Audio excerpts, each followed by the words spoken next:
Good evening, Mayor and Council. It is now 7 p.m. and we are live online. Oh. Oh, this clock's even more off than usual. Oh, yeah. 7 o'clock. Give me one moment.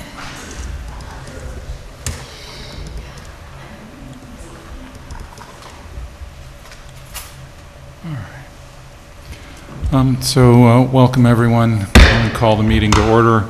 Let's do a pledge. And the flag's behind you. I pledge allegiance to the flag of the United States of America and to the republic for which it stands, one nation, under God, indivisible, with liberty and justice for all. Thank you. Let me just see who's here.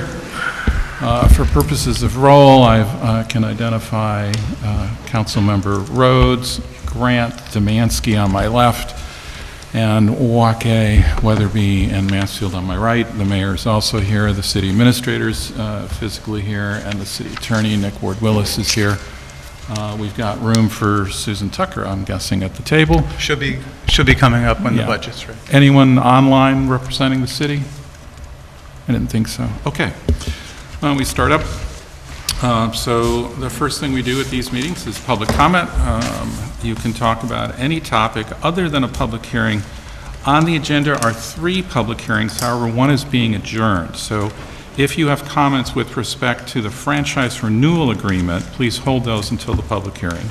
If you have comments about a partial property tax exemption for accessory apartments, also please wait until we have the public hearing. If you have comments concerning the R15 zoning district, we're going to be adjourning that, and so you can make any comments you like on that in your section, in your open period right now.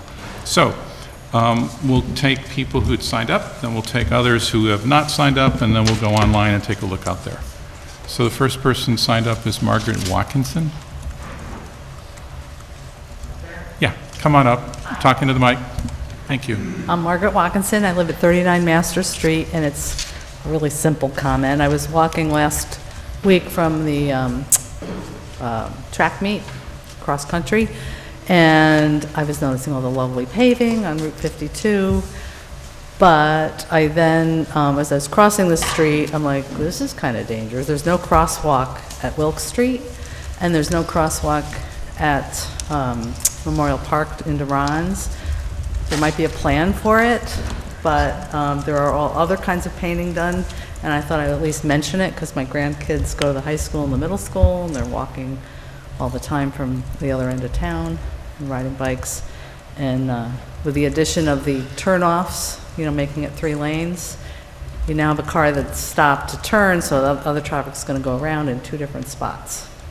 So I'm just hoping they're planning to put those crosswalks back in, and I just wanted to mention that, okay?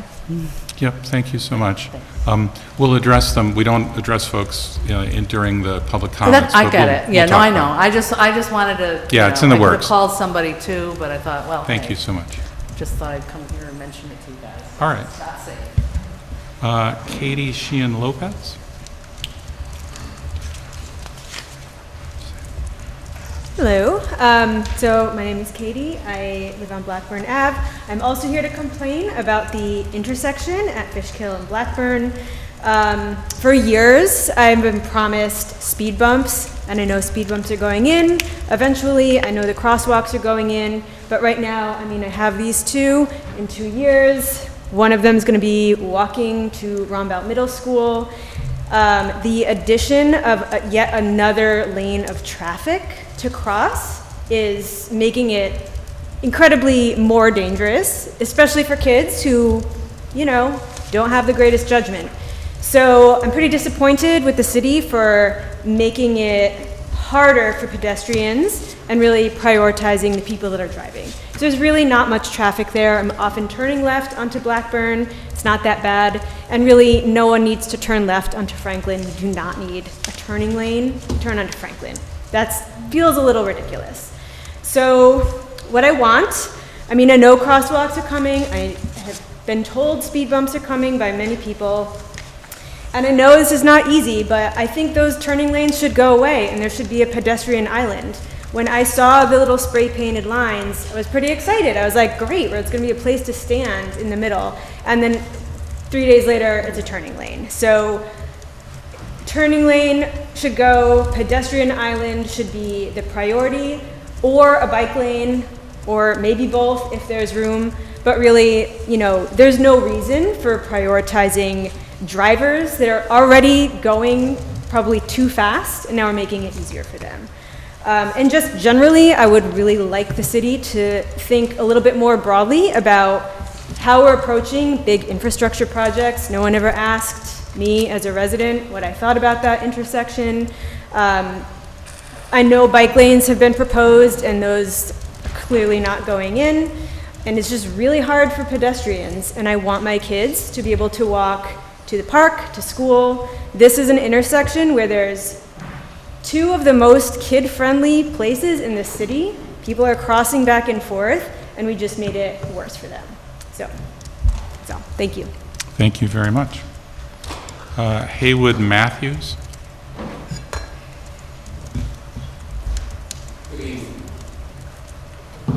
My name is Haywood Matthews. I live at 4 Crescent Drive, and I'm in Ward 4. I'm here tonight because a resident that lives at 31 Rendy Drive, he had a part of his tree fell into my property about 5 inches into that diameter of the branch. And then when you move down to Phillip Street and you come down to Phillip Street, they did some redesigning of Phillips years back. So what means that you have to go out this way more.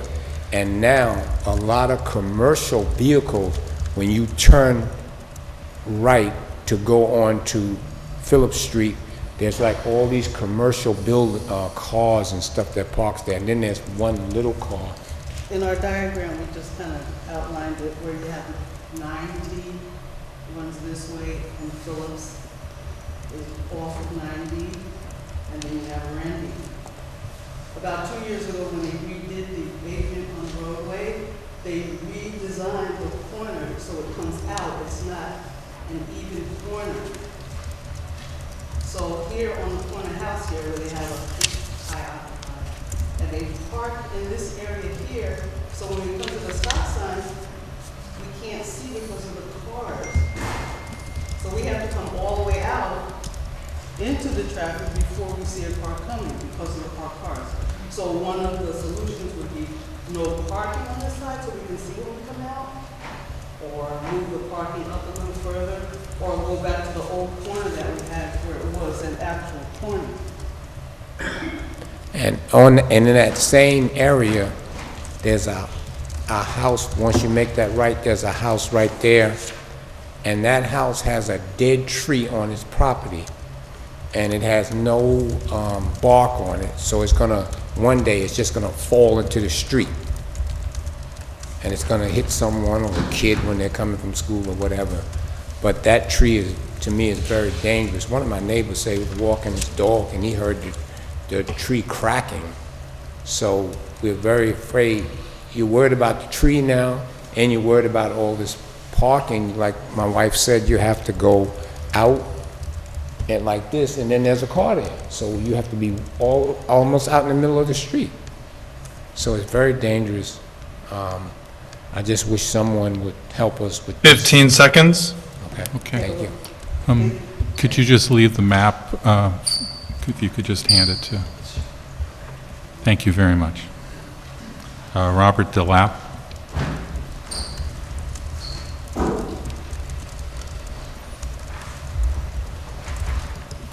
Hello, everyone. My name is Bob DeLapp. I live at 49 East Main, a corner that doesn't quite seem the same as it used to, but that's besides the point. Today I'd like to talk about the development project at the Beacon train station. So it's mostly good things, so don't raise your hackles quite yet. Personally, I work for the Hudson Highlands Land Trust. Before then, I worked many years for the New York, New Jersey Trail Conference. My wife commutes down to New York City by train 4 days out of the week. So that project down at the train station, I kind of feel, oh, and we're renters. So that project down at the train station kind of feels like it's purpose-built for me, so I get pretty excited about it. The one missing piece that I see in it is that with all the connectivity goals, easy connection to the train, it's going to have its own stores and good parking, is that I see a missing link in between there and the Newburgh Beacon Bridge if you're not in a car. Seems like a lost opportunity if that's not codified, at least in the plans, but even more so in the city zoning code. That'd be nice to see if a big development like that, something was firm in there. Otherwise, yeah, that's really the only part of that project that, I'm not head over heels about yet. Otherwise, looking forward to see what can happen there for people that try not to use their car that much. Thank you. Thank you. And again, we may pick up responses to people's comments, but we usually wait until all the comments are done, all right? And we can give you information. Yvonne Carruthers?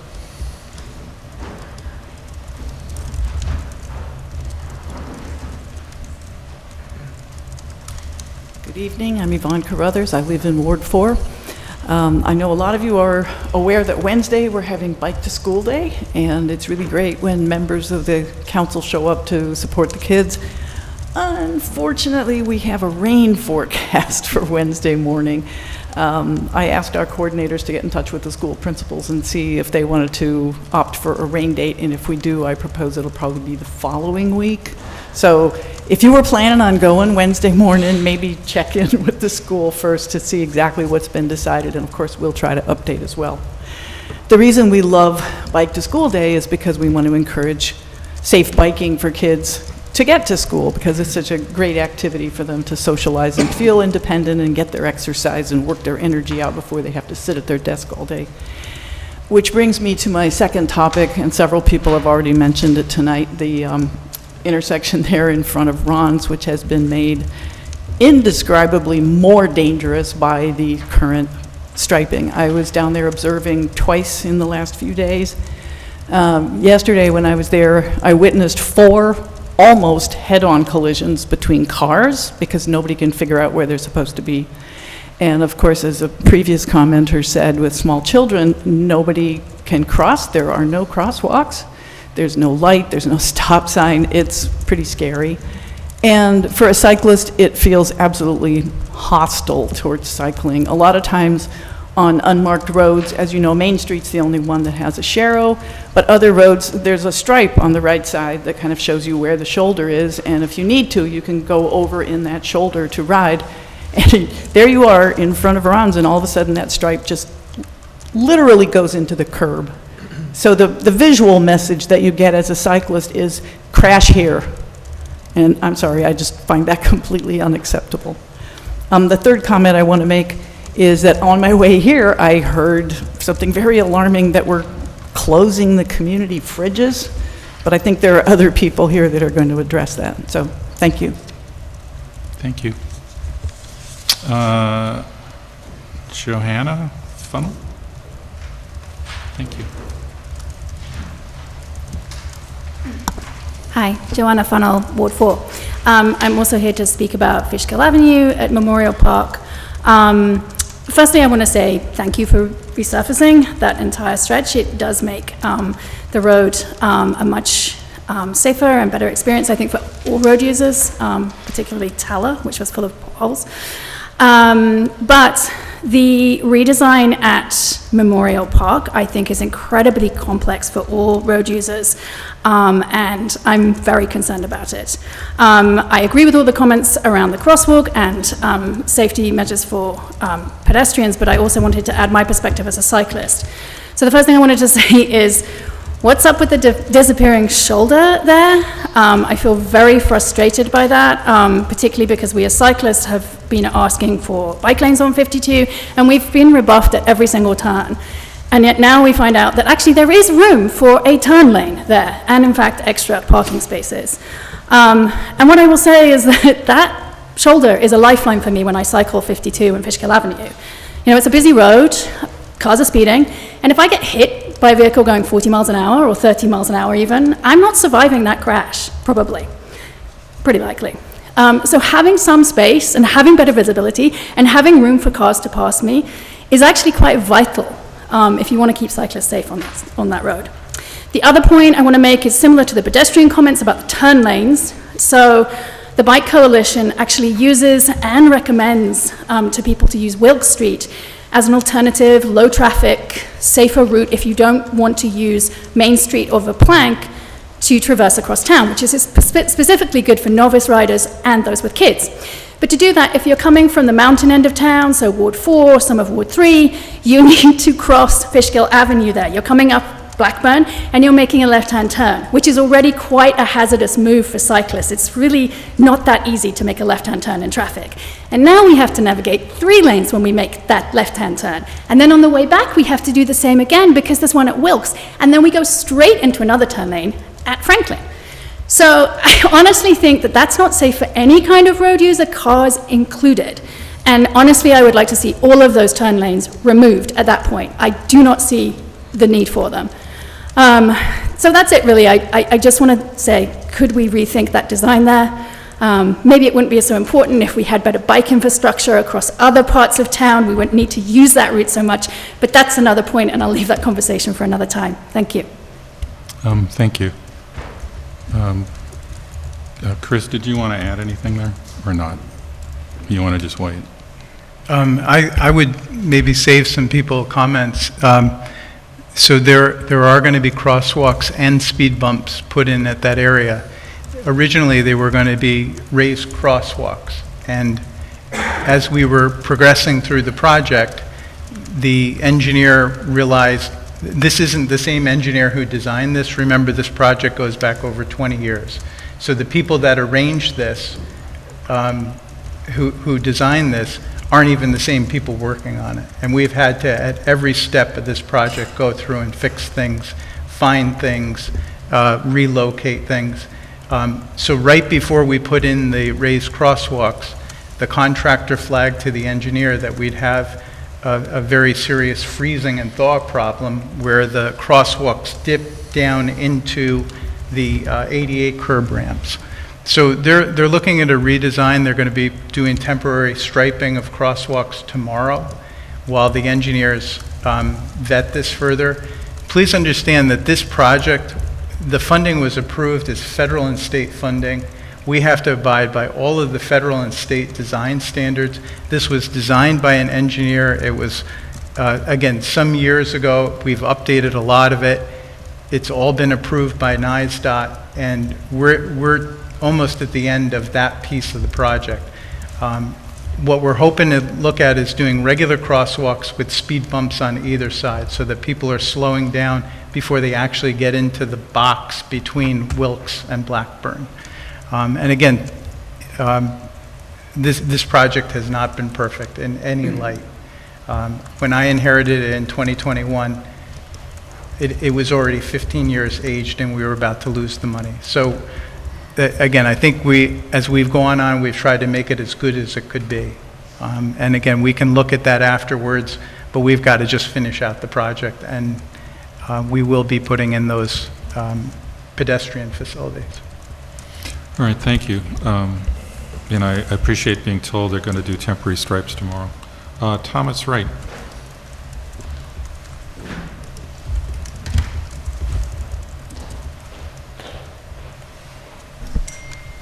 Good evening. Thomas Wright, 24 Grove Street, Chair of the Beacon Greenway Committee. Thank you all for your service to our community. I'm writing on behalf of the committee to respectfully request that the zoning revisions for the train station district explicitly include the implementation of the Beacon Hudson River Trail, specifically the segment of the trail that passes through the north portion of the current waterfront district zone.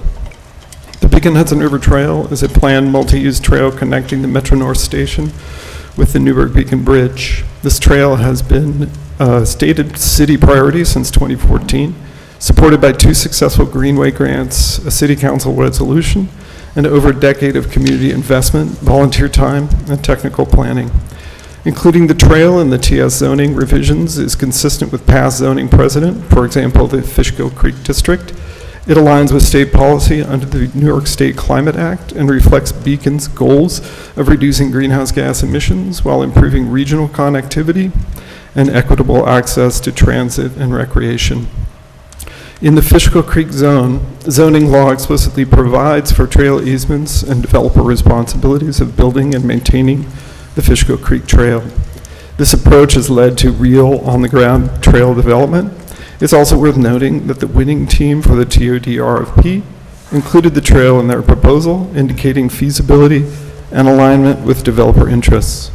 The current zoning update is a rare opportunity to codify Beacon's long-standing intent. Omitting this element risks stalling a shovel-ready project with regional significance and losing momentum built over years of effort. We urge the council to amend the TS zoning language to reflect the city's commitment to the Beacon Hudson River Trail and require its implementation in coordination with any development in the northern parcel. Thank you for your time, consideration, and continued support for Beacon's Greenway and Mobility Future. I would also like to add my support for the comments that have been made about the need for a better planning at the intersection in front of Ron's, or between Ron's and the park.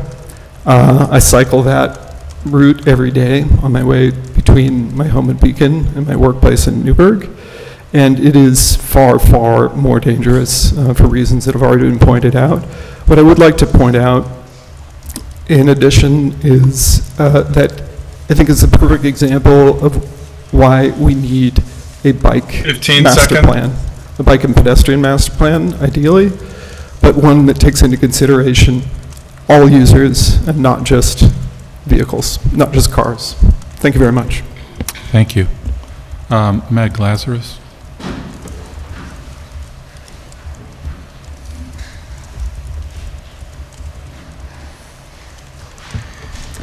Hi, Meg Lazarus, Ward 1. I want to start off by saying that I really appreciate how much work goes into planning and maintaining our city's infrastructure. I understand it's very complex, lots of moving parts, and of course, limited resources. People tonight have been talking about the situation at Ron's, and I understand that there is a solution coming, but I think this situation just highlights how much the city would benefit from a more connected, long-term vision for biking and pedestrian infrastructure.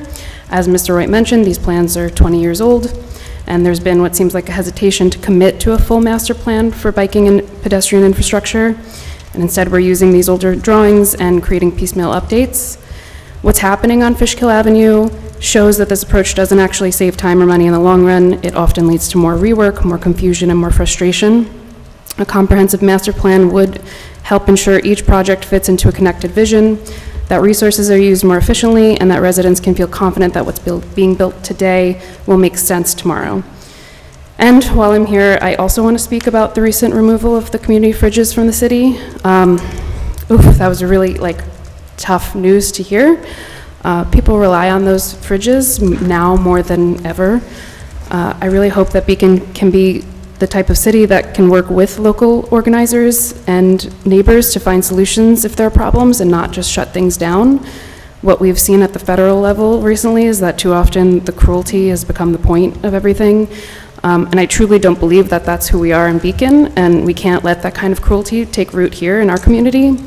People rely on those fridges for themselves and for their families, and I hope that we can find a path that reflects true care and compassion for the people of our city.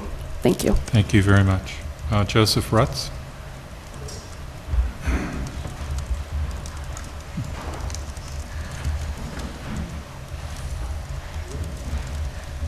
My name is Joseph Rutz. I've been a taxpayer in the Beacon City School District since 1989. Got a question on the agenda item, so that will come up later in the meeting. You won't have an opportunity to make a public comment on it, so if you do, you should do it now. Should I make that comment now? Yeah. Okay. Let me get my clipboard. Unless it's on the property tax exemption or the Cablevision agreement. Yeah, the property tax exemption. Oh, okay. That's coming up. You'll have an opportunity. I got one other comment. Okay. So, I am in the town of Fishkill. I'm within the Beacon City School District. I pay my school taxes to the city of Beacon. With the intense development that has gone on and continues to go on within the city of Beacon, primarily with the latest new developments with the Beacon City train station, almost 270 proposed units, and the downstate prison property at last, I've heard, close to 1,100 units.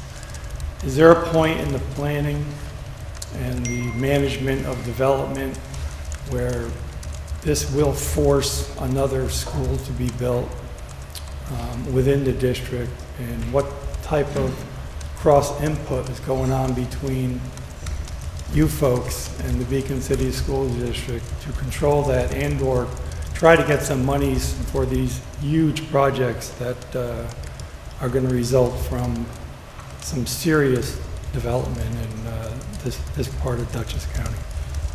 So that's just kind of a comment I have as both a citizen and a taxpayer within the Beacon City School District. Okay. That's all. All right, we'll see you when we get to the other public hearing. Thank you. KK Namo?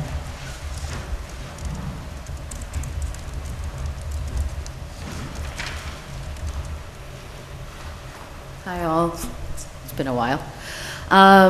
Firstly, I'm KK Naimul. I use all pronouns. I live in Ward 4, and I'm here for 2 reasons. One, we need our community fridges. I care less about why they were removed and more about how they were removed. I know many families who depend on these fridges for food. There was no care for those many households, and every day I get messages from people asking what happened to the fridge, because I direct many unhoused young people where to find food in the city of Beacon. They were removed without notice. That is not an action that shows care for the community members who are in dire need, especially in this moment. And secondly, as a queer immigrant and a recent US citizen, and I say that just to put it on public record, I am very concerned about ICE action in Dutchess County, and because of that, I am also very concerned about resolution number 92 to be discussed tonight, which authorizes the city administrator to execute an intermunicipal agreement with the County of Dutchess concerning public safety mutual aid. I want to know, and I would love some answers on how that impacts the city's position about the police in the city of Beacon not supporting ICE actions where we live. And I ask because I don't want to be picked up because of the color of my skin. And I would like some answers with regards to that so that I know that I can trust my city council. I am very concerned about the lack of care happening in our community in this moment. And so again, I want to reiterate, help us find a solution to feed our community members. How do we reinstate a community fridge? I don't care why it was removed. I care about how it was removed, and we need something to fill that gap. Thank you. Thank you very much. And Sergey Krasikov.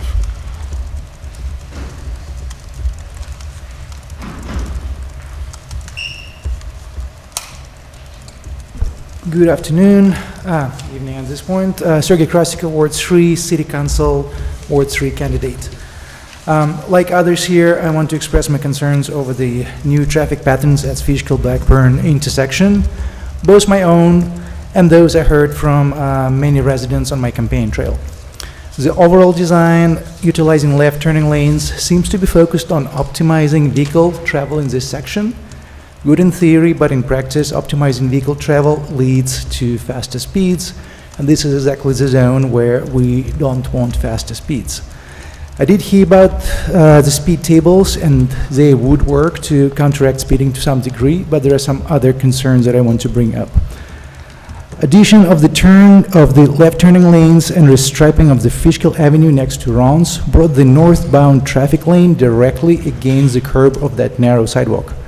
It is flanked by dense shrubs on Ron's side. A group of 5 or 6 or even more people waiting to cross will be pretty densely packed there, inches away from the traffic. If somebody needs to get by, there is no room to let them go. Previously, there was a considerable shoulder along the sidewalk which provided 1.5 feet of life, so to speak, should anybody be accidentally pushed off the sidewalk or step off by mistake. Now they will be right in the narrow traffic lane. If restriping is not feasible for some reason, perhaps the city can negotiate with RONS to take over part of the vegetative buffer and create a wider pedestrian area for people to wait to cross.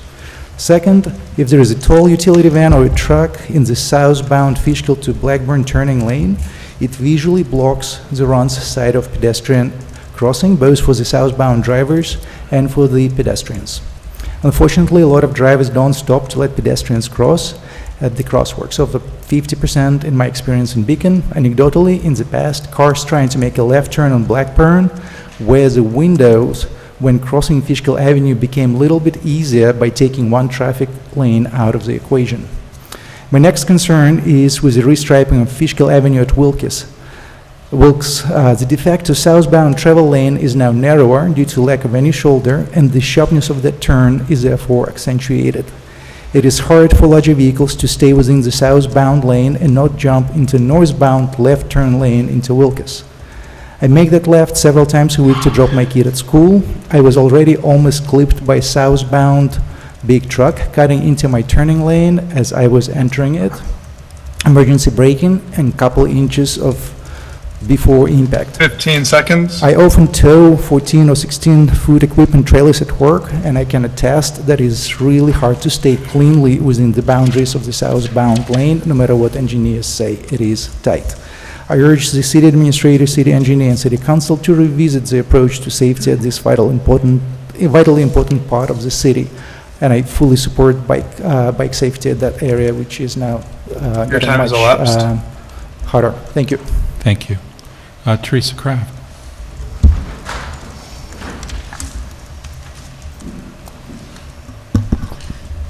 Teresa Kraft, a concerned resident. Save our Hudson Valley history. The 1907 historic telephone building should be preserved and not compromised by the addition of an annex. Members of the community have spoken out loudly against it, yet it falls on deaf ears. This project must be denied based on facts and the city's own code. The City Council must strengthen its Historic District Landmark Overlay Codes and its comprehensive plan. There is a petition on change.org to save the telephone building. I hope every person in this city signs it. The comprehensive plan must be addressed immediately. I was only able to attend the workshop meeting last week live via Zoom. Tonight's the first time in months you're all here at the table and not using Zoom. As I listened to the council reports and the topic of the comprehensive plan came up, we heard how one council member helped draft the comprehensive plan and how it was stated in an I don't feel the need to dive into it until 2027 because I believe it's working just fine. Fine for you, but not fine for us. Take a look around. For the record, we are a city of residents who elect our local officials to represent us. Even if we didn't vote for you, you still work for us. This work must be done under the name of community of residents and not of one person's personal tastes, wants, and connections. Beacon needs to learn to say no to developers who want to infringe on our quality of life for the personal gains. The Town of Fishkill Planning Board passed a resolution last week after a 3-year process stating that the self-storage facility on Route 9D and I-84 did not meet the criteria for approval. I attended every one of those meetings and public hearings and spoke out with concerns for my community. They took into consideration the safety and well-being of the residents. Beacon residents must be grateful that we were included in their conversations to protect our quality of life. We need to do the same here. Protect us. Thank you. That's everyone on the list for public comments. If you'd like to make a comment and you're not on the list, this would be the right time. Good evening, Clark Edmond, 2 Wilson Street. I would like to talk a little bit about the region. And Beacon being at the center of the region with a bridge and northeast United States connectivity, everyone is well aware. There continues to be, in my opinion, a dysfunction between municipal and county governments on behalf of the region in an intellectually relevant way that shares the critical kinds of decisions that increase capital investment in the region that in turn increases employment, opportunities for education, and well-being of the citizens of the region. We are little entities, and the whole of the region represents approximately 2 million people, or 1/10 of the state.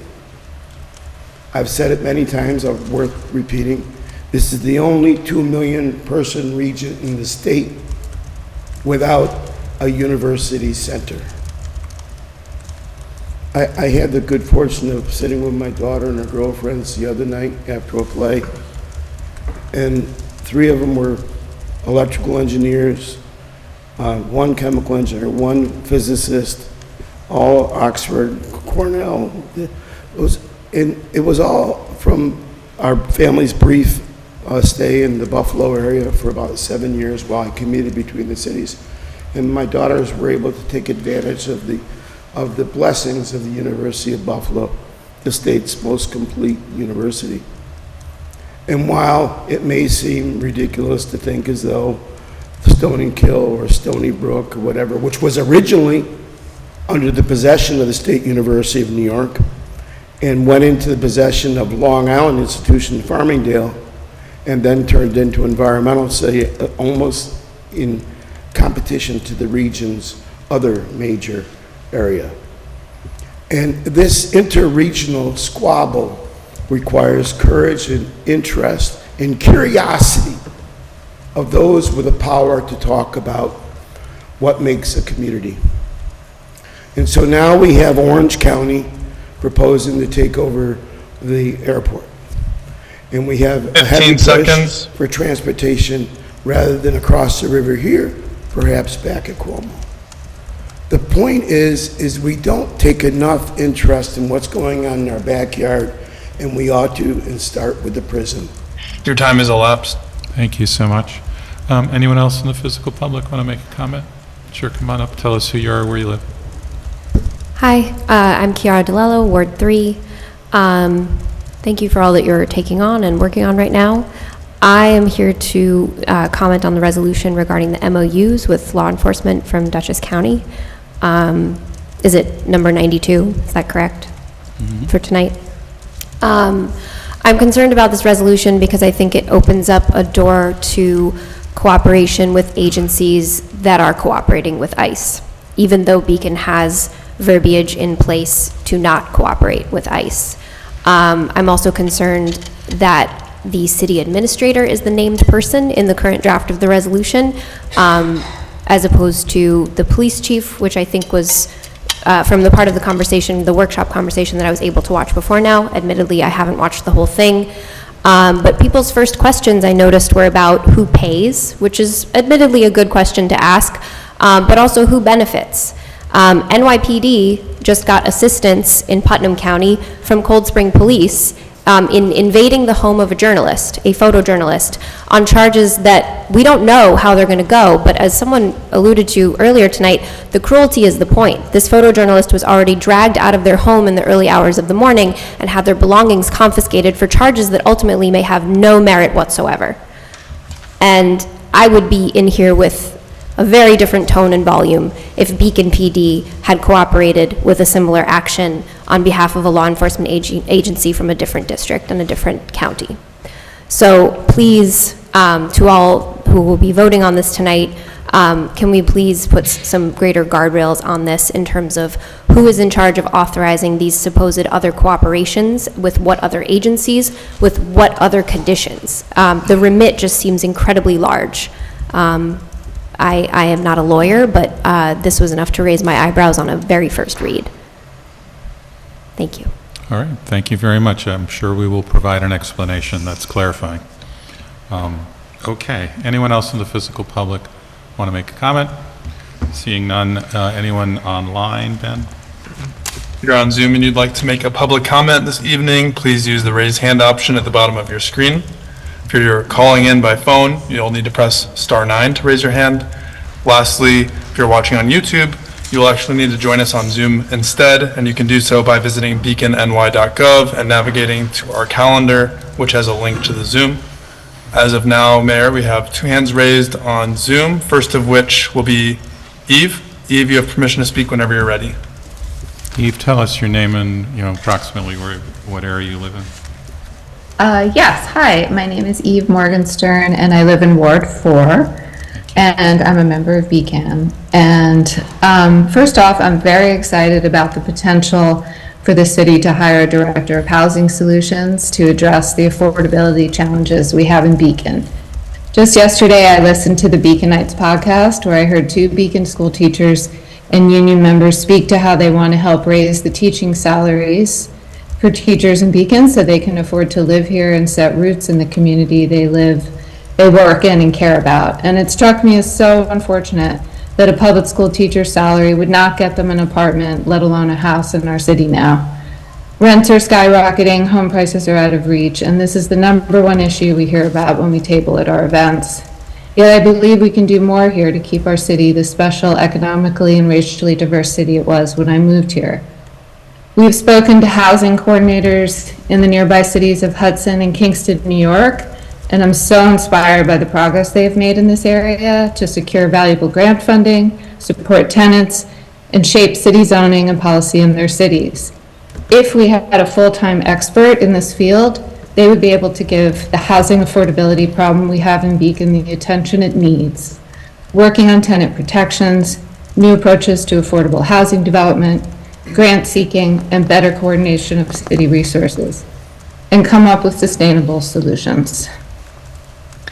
By the way, thank you for the updated website with the housing info. It really looks great, but I know there are many people who don't have computers and who are not tech savvy, so a director of housing solutions would also be able to help them navigate resources and understand their rights.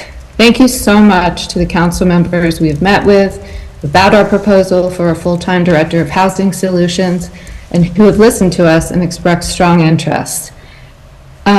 Since tonight is the opening of the budget conversations for 2026, I want to remind you all how important this position would be for Beacon, and I hope the city will create this position and hire for it in 2026. Thank you. Thank you very much. Speak. All right, our next Zoom speaker will be Julie. Julie, you have permission to speak whenever you're ready. Yes, good evening. My name is Julie Winterbottom, and I live in Ward 1. And I just first want to say very quickly that I agree with an earlier speaker who said that it's very important for Beacon to make sure it doesn't cooperate with agencies that are cooperating with ICE. I'm not familiar with the measure that you're taking up tonight, but my main request is that you do not do that. Just make sure that whatever you agree to, that's not part of it. The rest of my comment, I'd like to address housing. And I'm afraid I'll be repeating some of what Eve said just before me, and that's because she and I have worked very closely together on housing as members of BCAN. I'm very grateful to the council for the new housing resources page. It's really great. I would ask you to consider printing out some compressed one-sheet versions of it, maybe bilingual, and placing them at the library and other public places where people who can't get online will see them. But the main thing I want to talk about tonight is as you take up the budget for 2026, just like Eve, I really want to urge you to include funding for what we are calling a director of housing solutions. Housing is the #1 issue for Beacon residents. Displacement and the lack of affordable housing are just perennial problems, and things are getting worse now as people are losing health benefits and under much more stress. This is really something that a city like Beacon can do something about. We found that when we spoke to the directors of housing in Hudson and Kingston, and I would urge you to invite both of those people to a meeting as soon as possible where you can talk to them directly. We have a lot of data points from our conversations with them, on concrete ways that they have improved the situation for all residents in their city, but they can talk to you about that even more eloquently than I can. We also spoke with the County Department of Planning and Development, and they told us this position is much needed, especially in a city like Beacon. That's a quote.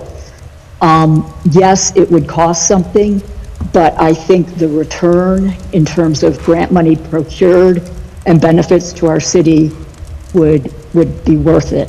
Lastly, 15 seconds. I feel there's some urgency to getting this done in this budget. The reason is that we need to have this person on board before the 2027 comprehensive plan is done. The Kingston director Your told us time that has elapsed. Thank you so much. Okay, it sounds like we're done, Ben? No more hands raised on Zoom for the general public comment. Okay. So thank you all. That's the public comment section. We now have a couple of public hearings. So there is a public hearing on the franchise renewal agreement with Cablevision, and I'm just going to open that and first ask Nick and possibly Roger Connor to speak. Thank you. Thank you, Mayor. So in the board's packet tonight is a copy of the existing cable franchise agreement with Cablevision, now Altice, and that was offered in 2015, a renewal of prior agreements, and it's up for its 10-year term in December of 2025, this year. So Altice has made a request that under applicable federal and state law, that franchise agreement be further extended for another term of 10 years. Part of that process requires that the council hold a public hearing to provide the public with an opportunity to comment on the franchise agreement. There's a limited area of comment for the public because there are certain things that the city council can't do in a franchise agreement. The city council can't require specific channels, for example, and in our memo you'll see some examples of that. And so the areas of focus for public comment is identifying future cable-related community needs and interests, considering the cost of meeting those needs and interests, reviewing the performance of the cable company during the current franchise term for the past 10 years. Are there concerns about the responsiveness to complaints or service issues? Those should be part of the public comment if they exist. And then what I've just mentioned, the quality of the operator's service, including signal quality, response to consumer complaints, billing practice, and overall service provided over the past term.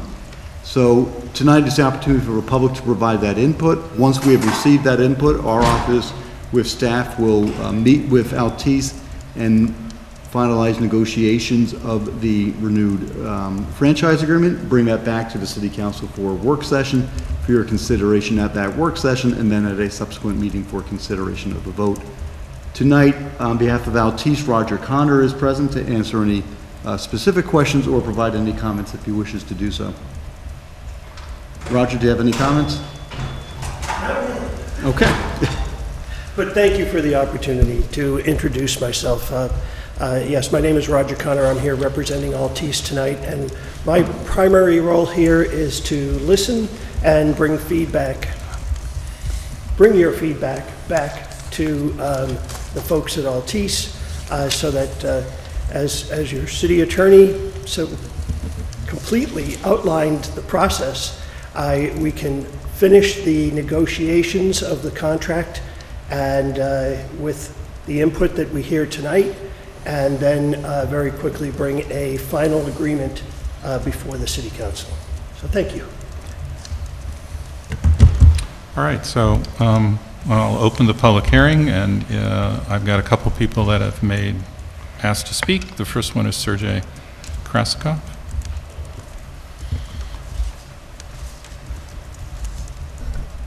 Good evening again. I actually was not planning to speak on this topic, but I do have a comment to make. Sergey Krasikov, Ward 3. So one comment that I do have is about the phone service that a lot of people get through the cable service. And I know it's not supposed to be used as the emergency communication method, but in reality, that's very often the only landline-ish that people have. So I would be curious to know about emergency planning and having availability of service for people to be able to communicate in case cell phone towers go down, like is there any investment to mitigate climate change effects, and kind of more understand if this can be utilized as that emergency communication landline service for our residents. Thank you. Thank you. And Teresa Kraft.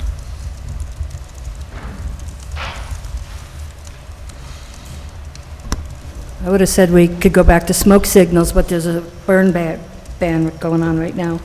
I believe this is the only option since we didn't do the underground Verizon years ago, as many people wanted. Now, if there's changes, it would be digital with antennas on every roof with a box. I'm a big fan of Channel 22, so I'm in support of this renewal of the contract. Thank you.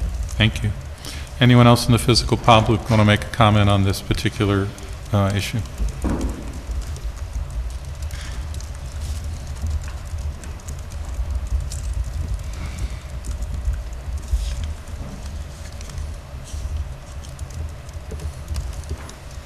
Okay, at any rate. Clark Edmond, 2 Wilson Street. Beacon's the kind of place that people kind of all know each other a little bit, or like to say so and think so, and those that do, and those that don't.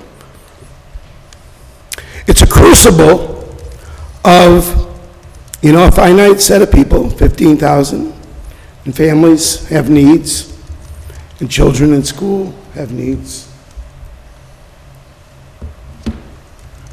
I would aspire to one day Beacon would be the kind of place that we would turn to the cable executive and said, we don't really want to challenge your economic structure of what you do. You do what you do. It's competitive. Verizon's here. There's choices. But Beacon's the kind of place where there's an opportunity to go just a step further in our cultural innovation and how we raise our children and how we serve as a safety net. And again, I'm talking about communications. And do we know of the families in the city that can't afford to have cable? Do we know the children that don't have the same resources to interact? Is it possible the city of Beacon could designate a few people together with a few more teachers and kind of like be a screening board for those that may need assistance, and somehow we work it out in a way that is useful and exciting. We're about ready to enter into just a whole new thing. And it would be a Beacon kind of thing, and the aspiration of being a community that paid attention to the telecommunications industry and the computer and the net and all that. And how does it affect? And what can the city do along in conjunction with the school district? Nothing controversial, nothing huge, but subtle, small, count the numbers, understand the dysfunction, and talk to the gentleman about how we can kind of work around it. Thank you. We might get Roger after the comments to explain the lifeline rates, if you can, but not right now. Let's hang on. Next person, does anyone else want to speak on this public hearing? Okay. Online, anyone, Ben? No hands raised online. All right. I think, Roger, that was a question about lifeline rates. Is that right? Is that what you heard? Reduced rates for... Right. The affordability and working within the community to engage with the schools, the municipality, and the constituency in ways that communications can contribute to the culture of the community. And I can pass that along. Okay. With respect to affordability, I don't have the price points at the top of my tongue. However, there are federal and primarily federal regulations that are allowing discounted services within economic earnings boundaries. And those services are available primarily for internet. And then with cable television, the technology is changing so fast and furiously these days, with people cutting the cord on the cable box and streaming all of their content. There is a variety of levels of cable TV service that people can subscribe to, including the lowest rate of service for the basic broadcast channels and the public access channels at about $30 a month. And as I said, there's discounted for folks who qualify on the internet service as well. Thank you. I don't think there's anyone else want to participate in the public hearing, so I'll entertain a motion to close the hearing. Motion to close the hearing? Second. So that's Molly and Amber, all in favor? Aye. Anyone opposed? Okay. The other public hearing is concerning a partial property tax exemption for accessory apartments. I'll open that public hearing, and Nick, could you provide a little bit of background? I can, Mayor, and the proposed local law and a memo from our firm is set forth in tonight's agenda packet. This law only applies to exemption from city taxes. Other taxing jurisdictions would need to adopt their own similar resolution to be exempt from county or school taxes, for example. So the local law would provide an exemption from city taxes on the increased assessed value up to $80,000 of a new construction of an ADU that is constructed after adoption of this local law. It's a reduction of the assessed value increase attributable to the accessory dwelling unit up to $80,000. It's a decrease in exemption that is valid for 8 years. And in the local law in our memo, there's a chart. So in year one, the exemption would be 100% of that assessed value increase attributable to the construction of the ADU up to a value of $80,000 in assessed value. And then it decreases by approximately 12.5% each year to 87.5% in the second year, 50%, for example, in the fifth year, and in the eighth year, 12.5%. And this is being considered by the city as a follow-up to the city's participation in the ADU Plus One program, which is being administered by Hudson River Housing, and it's part of the governor's program to encourage more housing in the region to make it more affordable. Okay. So I'll open the public hearing. Anyone want to make a comment? The gentleman over there and then Clark.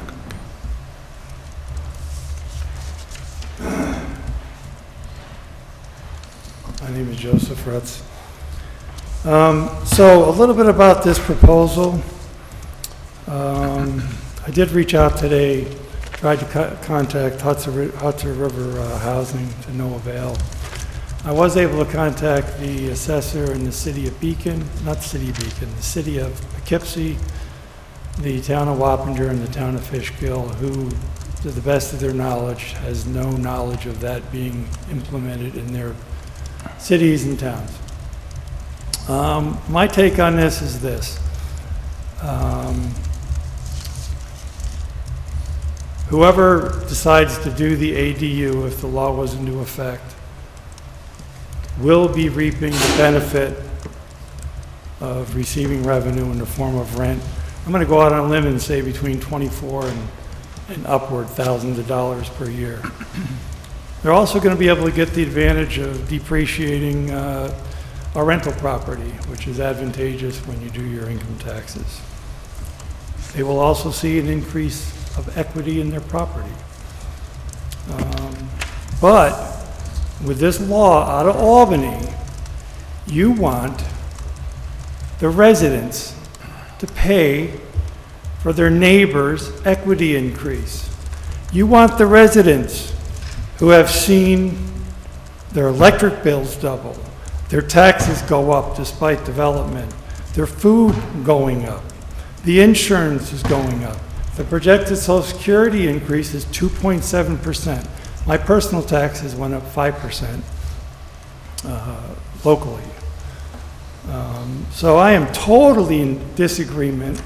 I feel that this law, in principle, is a huge government overreach and does it, you know, people are already being compensated to do this. They have, if you live in Beacon, Fish, whatever, you have just seen huge increases in your equity of your home just by living here, by doing nothing. So asking your neighbors to pay for this increased portion of your equity decrease, you got to be kidding me. That is unsatisfactory in every level, shape, or form. It's expensive to live in the Hudson Valley as a resident, and I am sure that law was not written for an area like Beacon, Cold Spring, these kind of areas. It was more set up for, you know, depressed type areas where they're looking to rejuvenate and provide some low-income housing. Because when you say 15 seconds. When you say affordable housing, it's going to be market-based housing. The last thing I want you to do is don't forget about the students. I'm going to bring them up because they're never at these meetings. My kids needed that little bit of extra time in the classroom. You keep expanding these Your time is classroom elapsed. sizes, and you're going to put kids at a disadvantage by doing all this overdevelopment. Thank So you. at some point, enough is enough. Thank you. There were a couple of people on the list. I apologize. Teresa, you're on the list, and Sergey. Sergey, did you want to comment on this hearing first? And then Teresa, and then Clark. Good evening, Sergey Krasikov, Ward 3, again, candidate for Ward 3 City Council. As I go around and speak to people, one thing that I hear a lot, especially from older folks and people who grew up or have lived for a very long time in Beacon, is affordability, being able to stay in Beacon, or for their kids to be able to stay in Beacon and not live with parents. And all of that is giving them a lot of anxiety. And you know, we do have supply of housing shortage, and the toolkit of the city is very limited to control pricing or non-existent.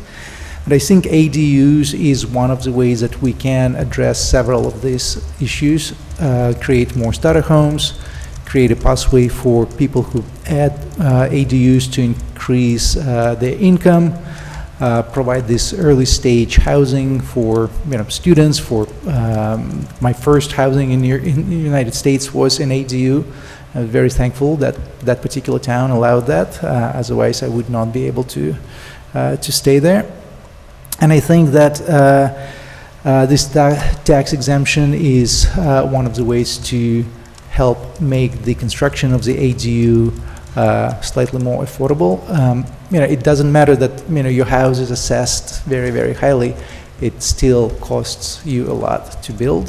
So unless you go, the deeper you go into the debt, the longer it would take to recoup. So any tax advantage there would help to make construction more affordable. But there is a very big social benefit, as I stated, in increasing the supply of affordable housing and additional income streams for residents. Thank you. Thank you.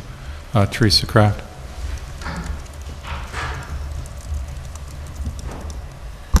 Teresa Kraft, concerned resident. I do not want to see accessory apartments on every property and green space.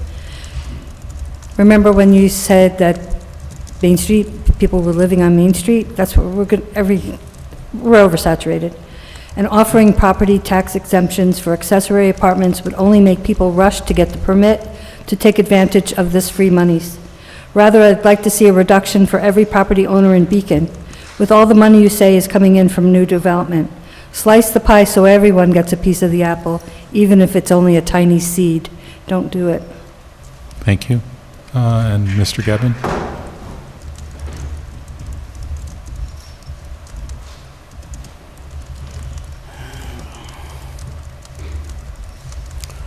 So, Clark Edmond, 2 Wilson Street. Number one, as a formally licensed commercial or general appraiser in New York State, I will tell you that the accessory apartment will not increase the value of a property demonstrably or meaningfully. in my opinion. It's an 8-year term, which means not bankable. It still retains its one-family legal status, so borrowing against it of the increased value of theory, well, it wouldn't happen because it's theory. In reality, a two-family is worth a two-family rate, and a one-family. The locational factors and all the condition all play in. But to pretend as though a sudden accessory apartment equates to an economic proposition, to a lending institution, or to a family banking statement is totally incorrect. Instead, you have the opportunity to have an improvement for, let's say, 20 grand. You spend $200 a month in amortized cost over 8 years, and you're out. And what happens to the newly deceased husband or wife, and they're relying on the money, and it's in the 7th year? Okay, what kind of trauma could you inflict on a family? These are false platitudes and not worthy of the intellect of this city, at least the new incoming intellect that understands how to count, wants clarity and transparency. And that's nothing that I read here. Thank you. Anyone else want to make a comment? Okay. I'll get a motion to close this public hearing. Mayor, we do have one hand raised on Zoom for this. I'm sorry. Please, go ahead. Tell us who you are, about somewhere where you live. McCall, you have permission to speak whenever you're ready. Thank you, ma'am. This is Michal Mark, Ward 3. I agree with the first speaker that this doesn't make sense. If it would have provided affordable housing, if there was language in the proposal that would give this benefit to people if they provided an affordable apartment or unit, I would totally support it. As it is, I feel like allowing ADUs everywhere is just going to go to speculators, and this is just going to encourage it more. And as the first speaker said, you're asking the homeowners already struggling. In addition to all the things that went up, the water went up a lot too. And I don't think it's fair to ask homeowners to subsidize their neighbor's investment property. Thank you. Thank you very much. Ben, anyone else? No, Mayor. Okay. Now I'll take a motion to close the public hearing. Motion. So Pam and George, all in favor? Aye. Anyone opposed? Okay. And then I need a motion to adjourn the public hearing concerning the R15 zoning district to October 20th. Motion to adjourn that public hearing till October 20th. Okay. Second. So that's Molly and Amber. Any discussion? Mayor, I would just note that the adjournment is requested because the planning board still needs to offer its comments. We did receive comments from the county that said it was a matter of local concern. And I'd point out for the council that we made one minor change to the local law. There's a schedule of dimensional regulations added, and the explanation for that is on page 66 of your packet, page 1 of the narrative of the EAF. We point out that the schedule of dimensional regulations needed to be modified to provide that the per unit minimum requirement in the district be increased from 1 to 2, so they could have 2 dwelling units, which is what the goal of the council was to allow. And also the minimum lot size area per unit was reduced from 5,000 square feet to 2,500 square feet. I'll go into that in more detail when we have the public hearing. I just want to call that to the council members' attention, and it's described in the last paragraph on page 66 of the packet. Okay. Everyone good? All in favor, say aye. Aye. Aye. Anyone opposed? So we're adjourning that to October 20th. Okay, let's do reports, and then let's get on to things. I will respond to a few things, and I assume the administrator will as well. Let's start on Jeff, your end, and work our way around. Thank you. Sure, I'll just very briefly say thank you all for covering and keeping things running while I was out in the past month. I appreciate the ability to be excused for the work events that I had that month. So thank you all. Good to be back. Thank you, Jeff, for doing that. I will say thank you to Scott Tillett of Beehive, as well as those who participated in the Main Street Summit last week. We have such a thriving Main Street, so it was just great to see all the people who came out and to see the energy for connecting with fellow business owners, people who are interested in the industries who are represented, and ones that maybe they have ideas for, and also the idea that maybe this will be something that continues in the future as well.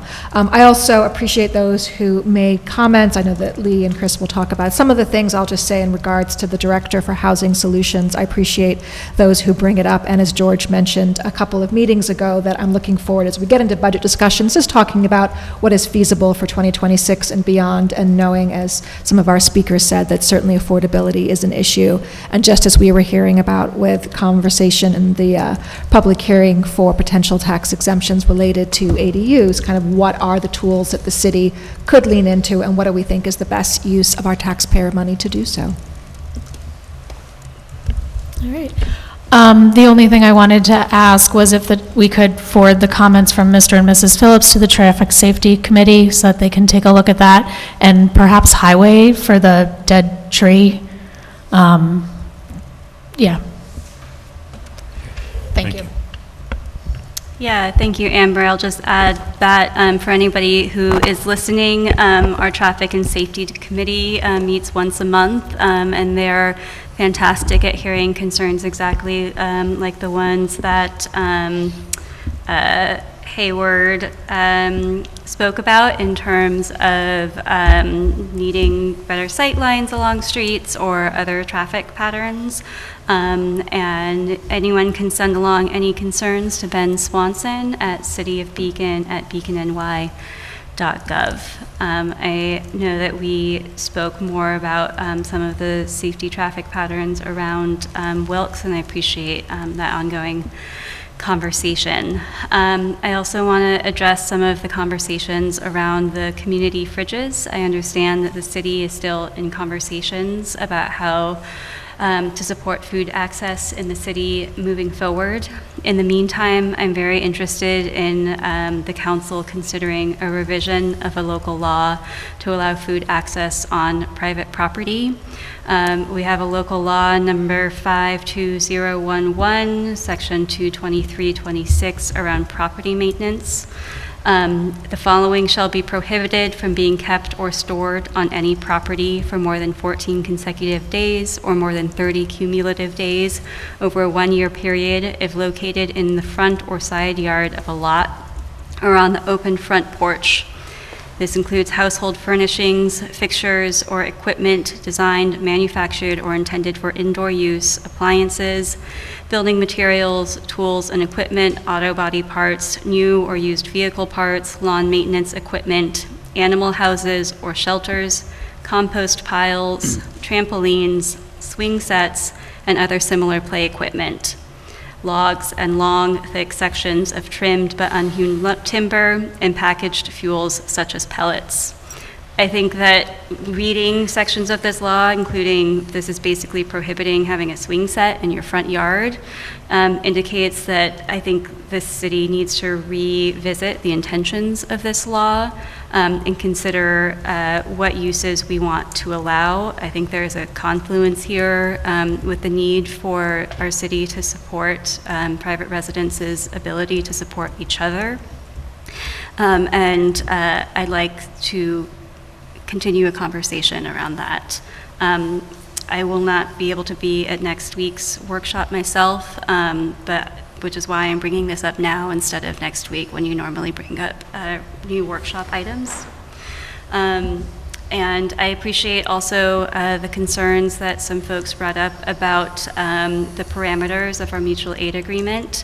You know, at base, we'll talk about this, I'm sure, further on, but at base, I think mutual aid is a really important mechanism to keep our citizens safe, but agree that having a conversation around parameters and making sure that we're building trust with the public at the same time is really important. I'll echo what Molly said around looking forward to conversations about what is feasible around the proposal of a Director of Housing Solutions. I know many of us have been in active conversation around this, and I really see this as an extension of a conversation we've been having as long as I have been on council about how we can best support the need for more truly affordable housing and also meeting constituent needs on a case-by-case basis. We have, as a city, done a lot around affordable housing, but I hear again and again that we need to be doing more, and I think that this Director of Housing Solutions is a great vehicle for us to at least ideate about what that could look like. I haven't had a long report in a while, so thank you for bearing with me. I have not, obviously, the mayor, you will be reporting on sharing your budget next, but I do hope that what you are going to be sharing really reflects the needs of the least advantaged in our community as well. I will not have my usual open office hours this month, but anyone can reach out to me or speak via email at pwake@beaconny.gov. Thank you. Thank you. Thank you for all that came out with the concerns on the crosswalks and the crossings on Fishkill Avenue and the new lanes. I hope that discussion continues and that very soon it'll be safer for the pedestrians and bicycles to be able to cross that area. Chris, I'm thinking you might be giving an update on just the rest of Fishkill Avenue and the construction of where that's at. And also just, Ben created that wonderful website, the housing resources, but I feel that it's not, I myself can't easily access it. And I'm just wondering if we can work on having it more accessible on the website and also do some publicity that it's out there online. It should be easy through Facebook and other means, but it may make sense if we could create some kind of one-pager that the library could have and other areas, even the Salvation Army and other areas within the city that help those in need. And then also, and I'm not sure, Chris, if you were going to say something about the community, the vaccine clinic for humans this Friday. I'm so used to it just being for animals, but this is for humans.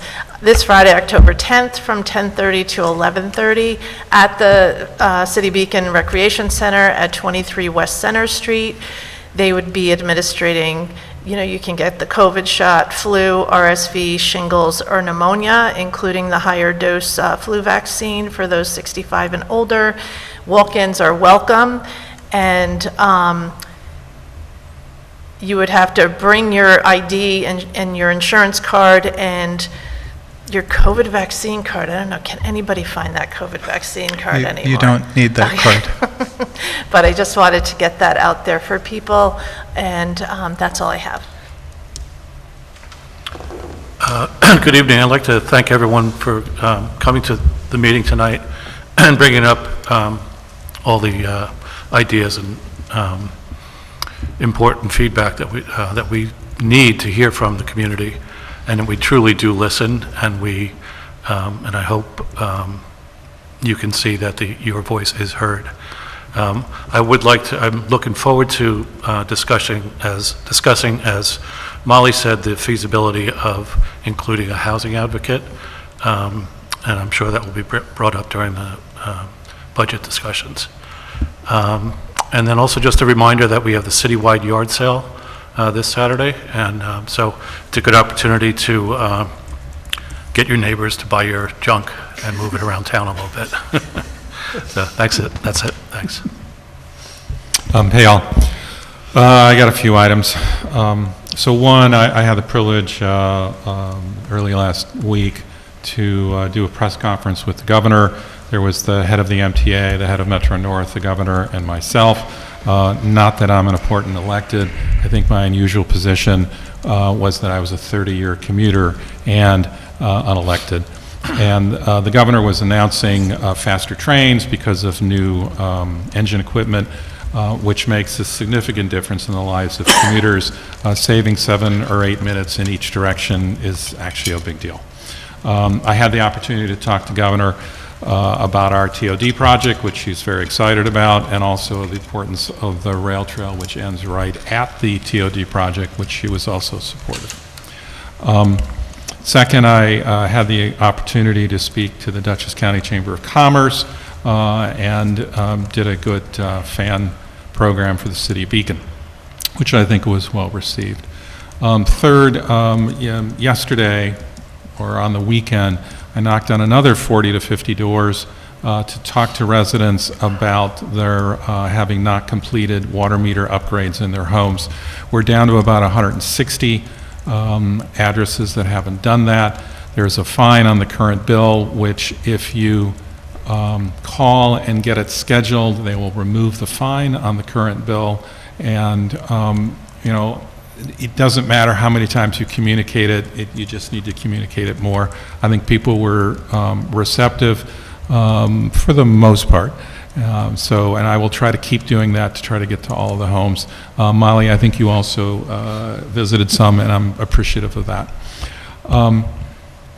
Fourth, just on schools, our schools in the last dozen years are down 1,000 students, and that's more than 25% decline. The school has expressed that what point they'd have to think about a new school, but it's several hundred kids from now.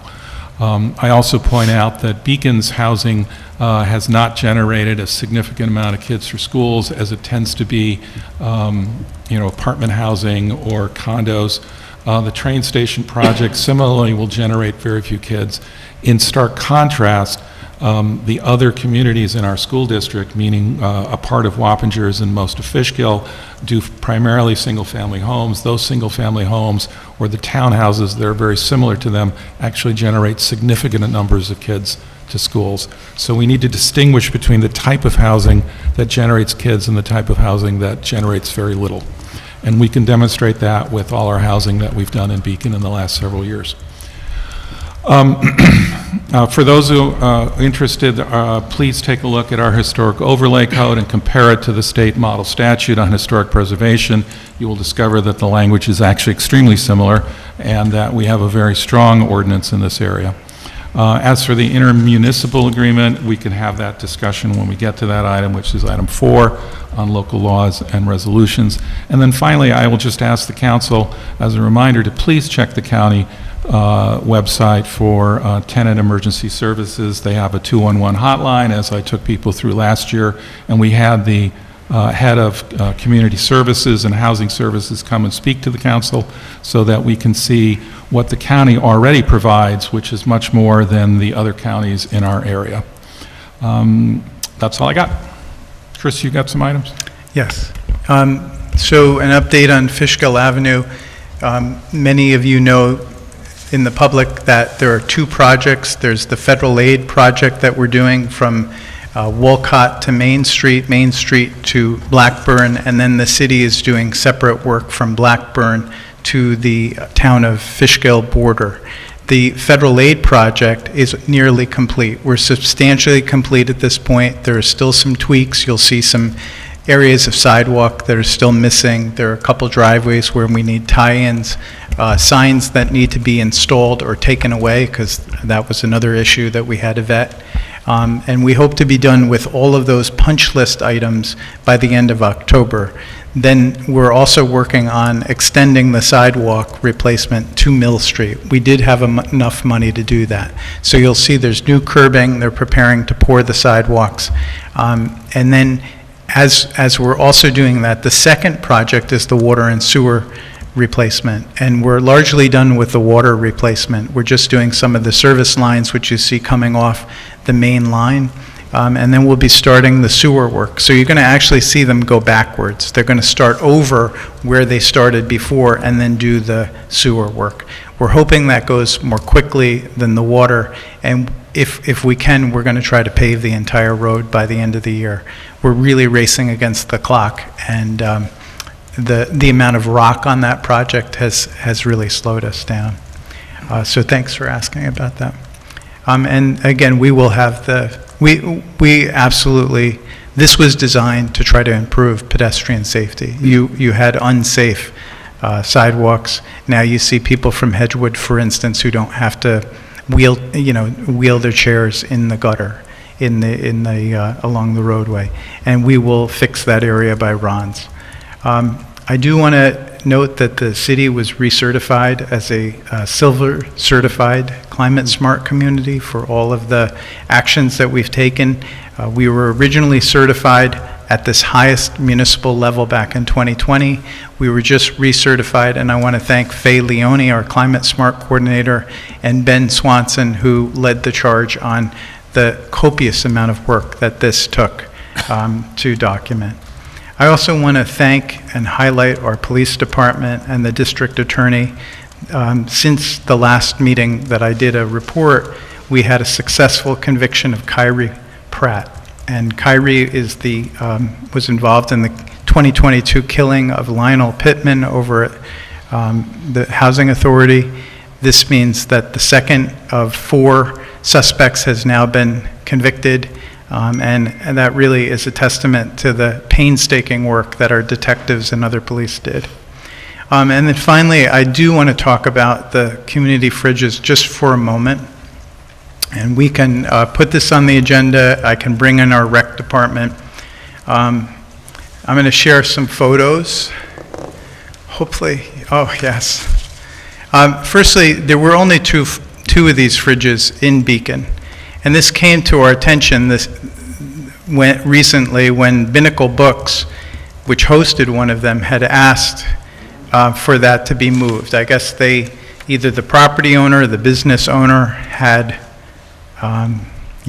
needed to move that. That's when this hit our radar, because they moved it to a residential neighborhood where they put it in somebody's front yard. And then they took the pantry and the enclosure and they left it on the sidewalk for many weeks. And at one point, that fridge was actually unplugged and people were saying, don't leave food here, and people were leaving perishable food in it.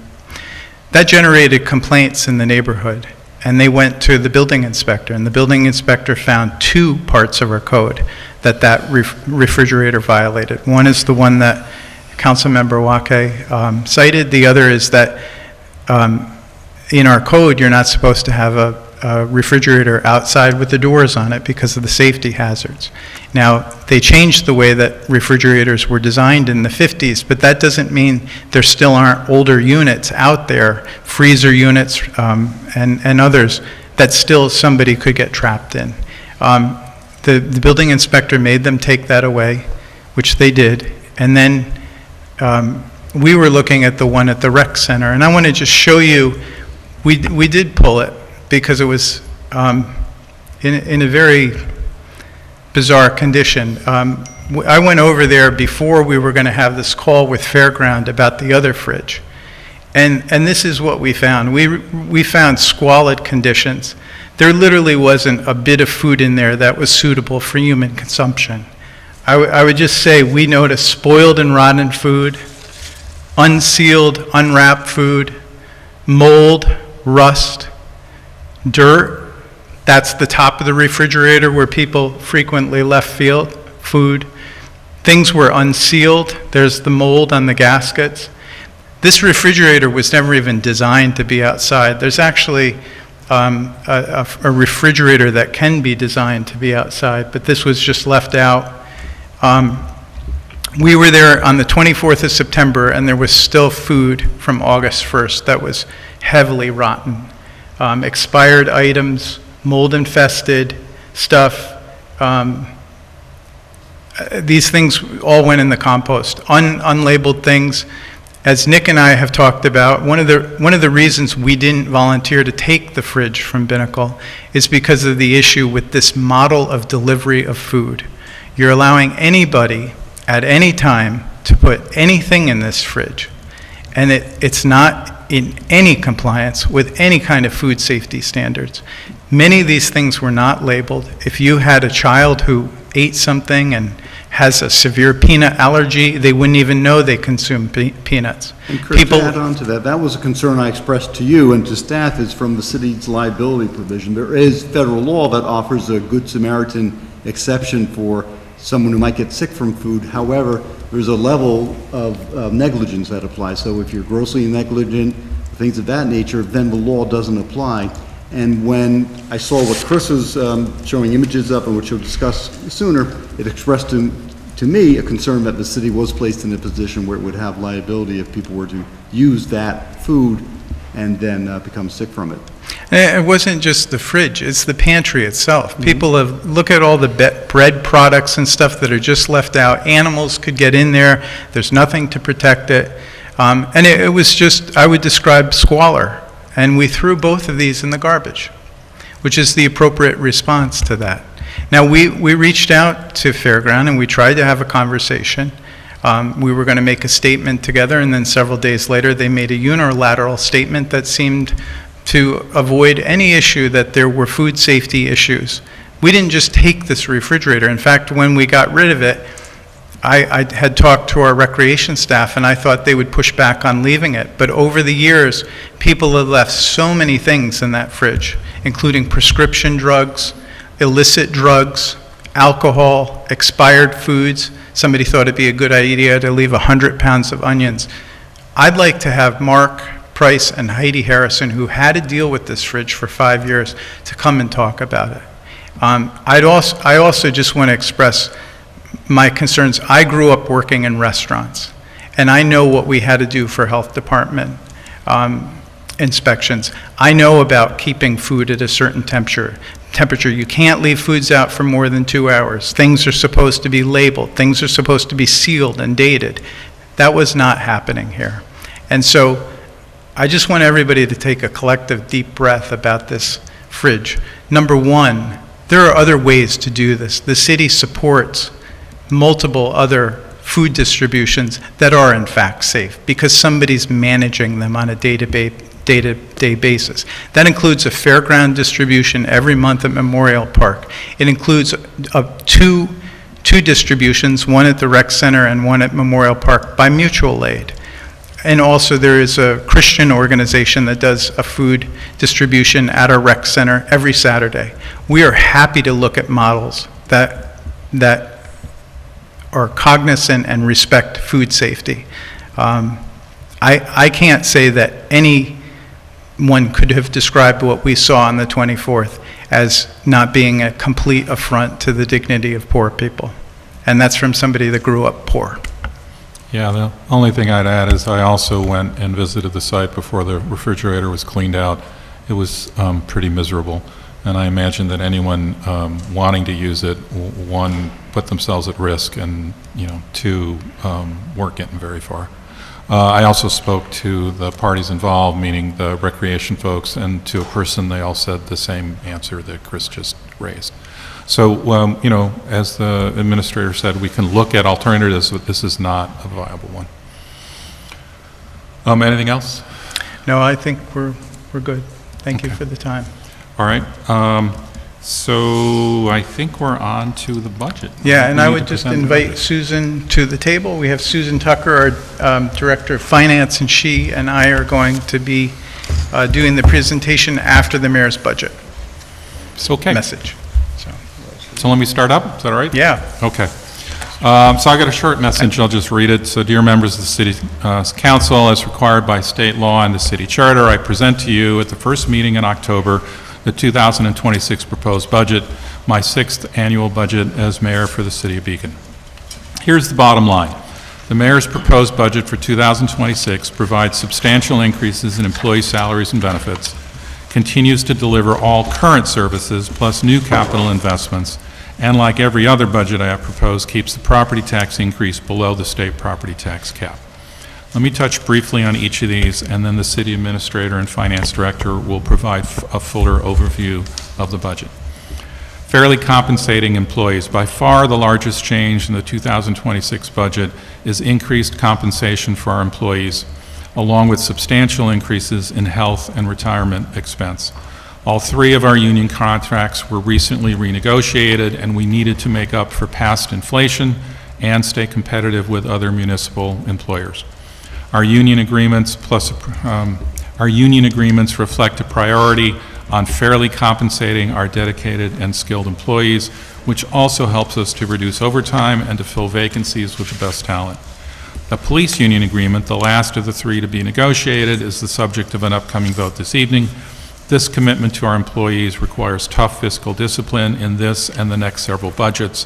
Accordingly, the 2026 budget proposes no increase in the overall number of employees, no new services, and a tighter cap on non-employee discretionary spending. Holding the line on property tax increases, the 2026 budget proposes a 21-cent decrease in the residential tax rate, down to $5.49 per $1,000 of assessed value.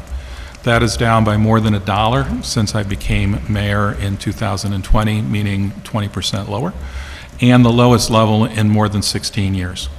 For a home assessed at $500,000, this translates to a modest tax increase of about $74, which is about 2.6%. So to get there and stay under the cap, you'll hear from Susan, but we use a piece of prior cap, what's the term, banked cap? Rollover? Yeah, so there's a slightly higher percentage for the commercial properties. To help accomplish this, the 2026 budget will also need to use about $75,000 in general fund balance. All of 6 of my mayor's budgets have kept tax increases in roughly that same modest range, notwithstanding significantly higher inflation and property value increases since 2020. The ability to minimize property tax increases is due in large part to the 10-year sales tax sharing agreement that I negotiated with the county in 2022, sustained new construction, which has added over $225 million to our tax rolls in the past 6 years, including $47 million in this tax year alone, and the disciplined financial management of this administration. Thank you, Susan and Chris. This financial discipline allows the city to expand services, invest in capital projects, and build capacity of our small municipal government, and that's despite having a tight budget. The capital investments have topped $50 million in my administration, including the award-winning new Central Fire Station. Yeah, we're getting some awards for that fire station. They'll get announced shortly. The long-awaited reconstruction of Fishkill and Teller Avenues, and the generational investments in our water and wastewater systems. We continue to make historic investments in our parks, as well as major increases in our recreation programs, which have more than doubled in my tenure as mayor. We have rebuilt the ranks of our police department and added fire staff, training, and equipment. All the while, we continue to be a leader in environmental sustainability, transitioning our fleet to hybrid and electric, investing in green energy, offering public composting and new e-waste recycling, planting trees, and reducing emissions at our closed landfill. I want to express my appreciation to the residents for supporting our historic reinvestments in infrastructure and human capital, and especially for your patience as we have replaced streets, drainage, sidewalks, and water and sewer infrastructure throughout the city. This is how an old city gets up to date. We appreciate the residents' patience there. Thank you to my city council colleagues for their unflagging support of city initiatives that continue to improve our quality of life in the city of Beacon. And finally, thank you to the dedicated employees of the city whose commitment we recognize in this budget. I look forward to our upcoming discussions regarding the proposed 2026 budget. Respectfully submitted, Lee Kyriakou, Mayor. Thank you all, and I'll leave it to Chris and Susan.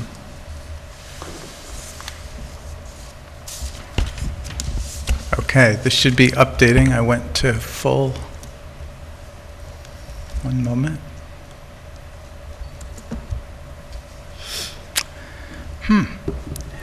Ben, do you want to try? I can't get the full screen. Sure. One moment. Thank you.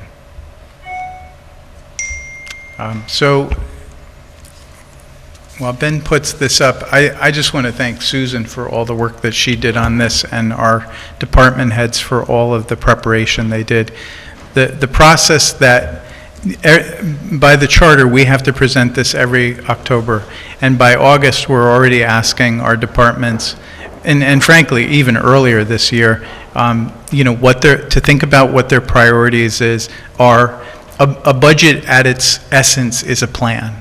And the plan doesn't always go as you would like, but it gives you a guide. And for us, it's actually required because this is how we set the tax levy.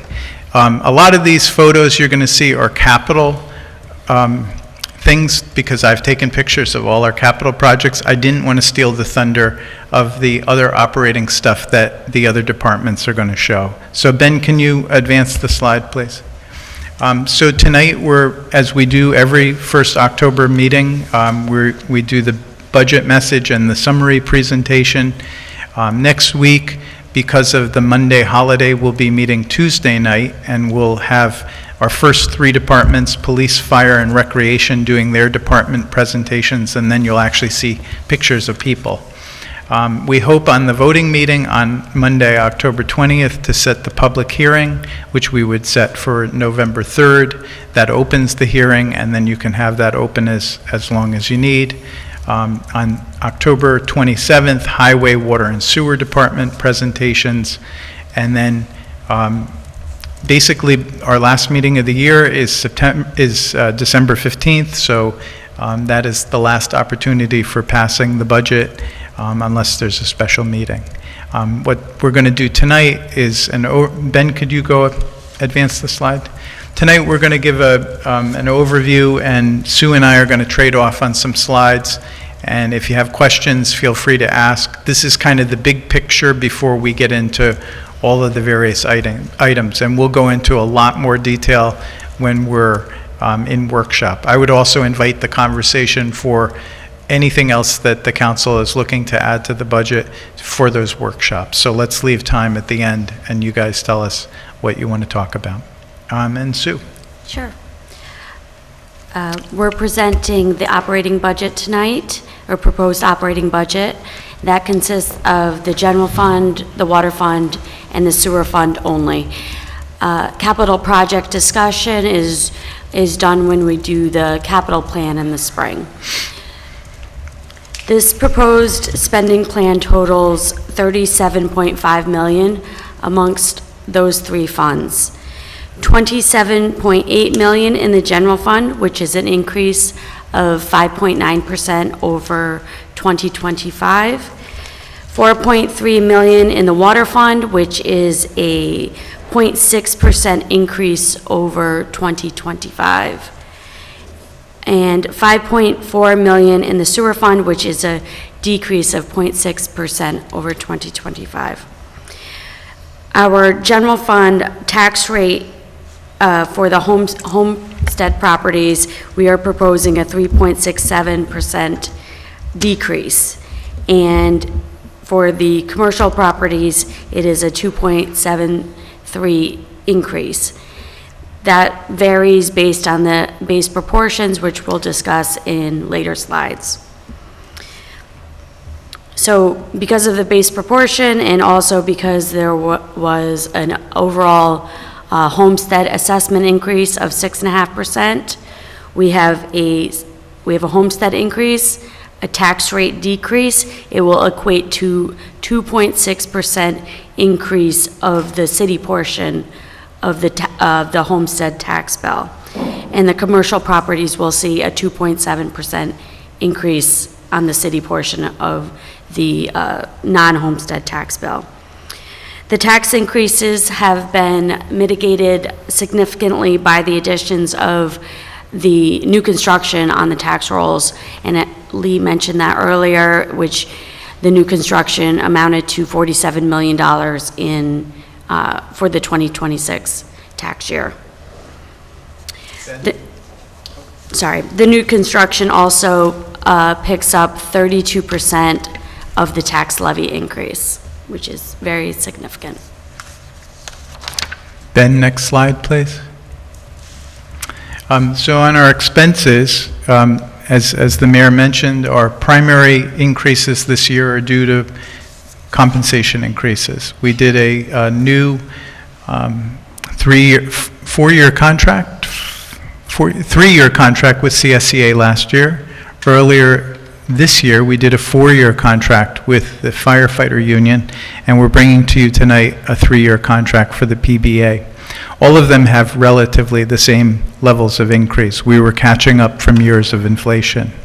We're not proposing any new positions other than to take a temporary position that was in the HR department and make that permanent. That's been really helpful to HR. There's a lot of perfunctory work that needs to be done, sending out letters to all of the retirees. We have about 130 current staff, a lot of seasonal and part-time staff, and it's just really helpful to have that second person there. But we told the department heads that we're not looking for any other positions. The one exception would be if we had gotten a grant through the SAFER, which is for firefighters. And I will tell you again and again, we need 3 more firefighters, but there's no way we can absorb that this year absent the grant. And so far, we have not gotten that. One department in Dutchess did get it. We're proposing again as last year to use $75,000 of the fund balance. The fund balance is basically like the savings account that the city has.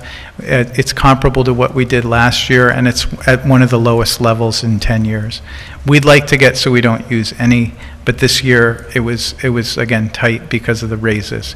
Along with the raises, other things have gone up in terms of our compensation package. Health and dental insurance have gone up quite a bit. We've, as we mentioned, police, fire, and CSEA salaries are going up. Police and fire, that's a new jump, but we're still, we were in a 3-year agreement with CSEA, so we're taking on those increases as well. Retirement has also gone up almost $280,000. We have 3 retirement funds for the employee retirement service, which is just about everyone except for police and fire, and they have their own. And then even our property and casualty insurance have gone up. Like a lot of you've seen your home and car insurance going up because the replacement costs for those have gone up so much. As the mayor mentioned, we're trying to keep these tax increases to a reasonable rate. We'll talk later about how they fared in comparison to inflation, and we did stay within the New York State tax cap limit. Ben, could you please advance? On the revenue side, again, the sales tax has been really helping us out a lot. I think when we started, we were just at the high $4 million range, and now we're at $6.1 million in 2025. We're projecting that because of another increase next year in the percentage that we get, we'll go up to $6.46 million. That has really helped us out a lot, and that will go up again in a few years. Again, this is something that if the economy has a downturn, we might not see it come through as well, so we've been very conservative about this. We also, for the first time, have budgeted real numbers for the hotel occupancy tax, which we put into effect several years ago. And this really, we had $60,000 in this year because we only were going to collect for part of the year. We're raising that to 200, and again, that's conservative because once Mirbeau comes online, Mirbeau, we estimate at a very conservative level, will throw off $140,000 next year, and that's for a partial year. And we've talked to them, we understand the price point of their rooms, we understand what we would collect on that. Health and dental have gone up, so as a self-insured fund, we also take in the employees pay towards their benefits. That's gone up. Administrative overhead charges from the general fund to the general fund from the water and sewer funds has gone up because we're doing a lot more projects. Some of you remember we're doing a major dewatering upgrade project at the wastewater treatment plant. We're also working on aeration blowers, and we're queuing up. We just finished, and the mayor cut a ribbon today on the West Main Pump Station, and we'll be looking to do the Melzinga Dam next year. All of those need oversight from our engineers, from our staff. So again, while they're capital projects, they are costing a lot of the time that supports this. And again, mortgage tax even trended well for us this year. So we did see some significant revenues. Two things happened this year which were not completely expected but are welcome. Number one, the state got rid of the MTA tax. We were paying about $35,000 a year to the MTA as part of a payroll tax. That's been eliminated. And you'll see when we go through the highway budget that recycling and sanitation went down. I'd love to say that's because everybody's composting to the hilt, but it's more because we put the right staff who really know what should be picked up in our tranche and what should be picked up privately. We do these audits quarterly, and our staff from the highway department have really kept them diligent on what they should pick up and not, and that has trended in our numbers. Ben, can you go to the next slide that Sue is going to do? So this slide is our budget summary, or what would be page 1 when you're looking at the budget. So if you were looking at the general fund column, we have appropriations or expenditures of $27,834,362. We have calculated a total revenue of $13,879,124. The balance of that is what we would have to raise by taxes or offset with fund balance, and that is the $13,955,238 number there. We're proposing to use $75,000 of fund balance, and the remaining would be the proposed tax levy of $13,880,238. For the 2026 tax cap calculation, we are allowed to increase the tax levy 5.54%, which would equate to a tax levy increase of $733,903. We didn't go to the full cap. The proposed 2026 budget increases the tax levy $633,187, which is $100,716 below the tax cap limit. The proposed levy increases the levy 4.78%. So, Susan, that 4.7%, about 2% of it is paid for by new construction. Yes, 33%. Yep. 32%. And then just for the public, so we're talking about the tax levy, which is essentially what we raised for property taxes. Property taxes pay 1/2 of the budget for the general fund. The other half is paid for by mostly 6 items, and that's sales tax, as we discussed, mortgage tax, state aid, fees that we charge from everything from building department to dog licenses. Hotel tax now is on that, and then the reimbursements for the health care that we get from our employees, because we're paying the actual cost of that. We have it managed by an insurance company, but they pay into it, and they pay a part of it, we pay part of it, and then we have to pay the claims out of that. You good with? This budget also proposes a 6% increase in the water fund and 6% increase in the sewer fund, and that would be on the residential and commercial rates. And on those, you'll see when we talk about water that some of our revenues went down because the amount of water that we sell to the town of Fishkill has gone down. Also, Department of Corrections. Yeah, and once downstate closed, I think we lost about $180,000 that year from that, and that's continued. On the wastewater side, we continue to make almost 1/3 of the operating cost of that department from the hauler fees. And we've been increasing those fees each year. We've been better managing it so that we're taking in what we can while we're also trying to update the plant. Ben? The next slide is a little bit numbers intensive, but, so we discussed earlier that our levy is $13,880,230. So the base proportion, which is calculated by our assessor and approved by New York State, determined that 72% of the levy would be attributed to the homestead, and 28% would be attributed to the non-homestead.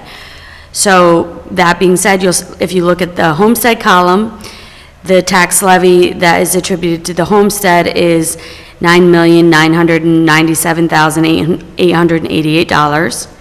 So that equates to a tax rate of 5.49%. In 2025, we had a tax rate of 5.7%. So. Dollars. What's that? Dollars, not I did, no. Well, we call it a rate. Yeah. So, sorry. It's a rate, not a percent. So the tax rate for 2025 was 5.7, and so that percentage decrease is 3.67. We have you'll see the next line below is our October 3rd, 2025 assessed value, and for the homestead portion, it's 1.8 billion. Last year, for the final roll that we did for the 2025 budget, the final roll was for homestead 1.7 billion. That shows a 6.77% increase in the base, which is the assessed value of the homestead, and which is also $115 million. On the non-homestead side, the levy distribution for the non-homestead is $3,882,350, and the base proportion is picking up 28% of the total levy. Our tax rate for 2026 for non-homestead is 8.71.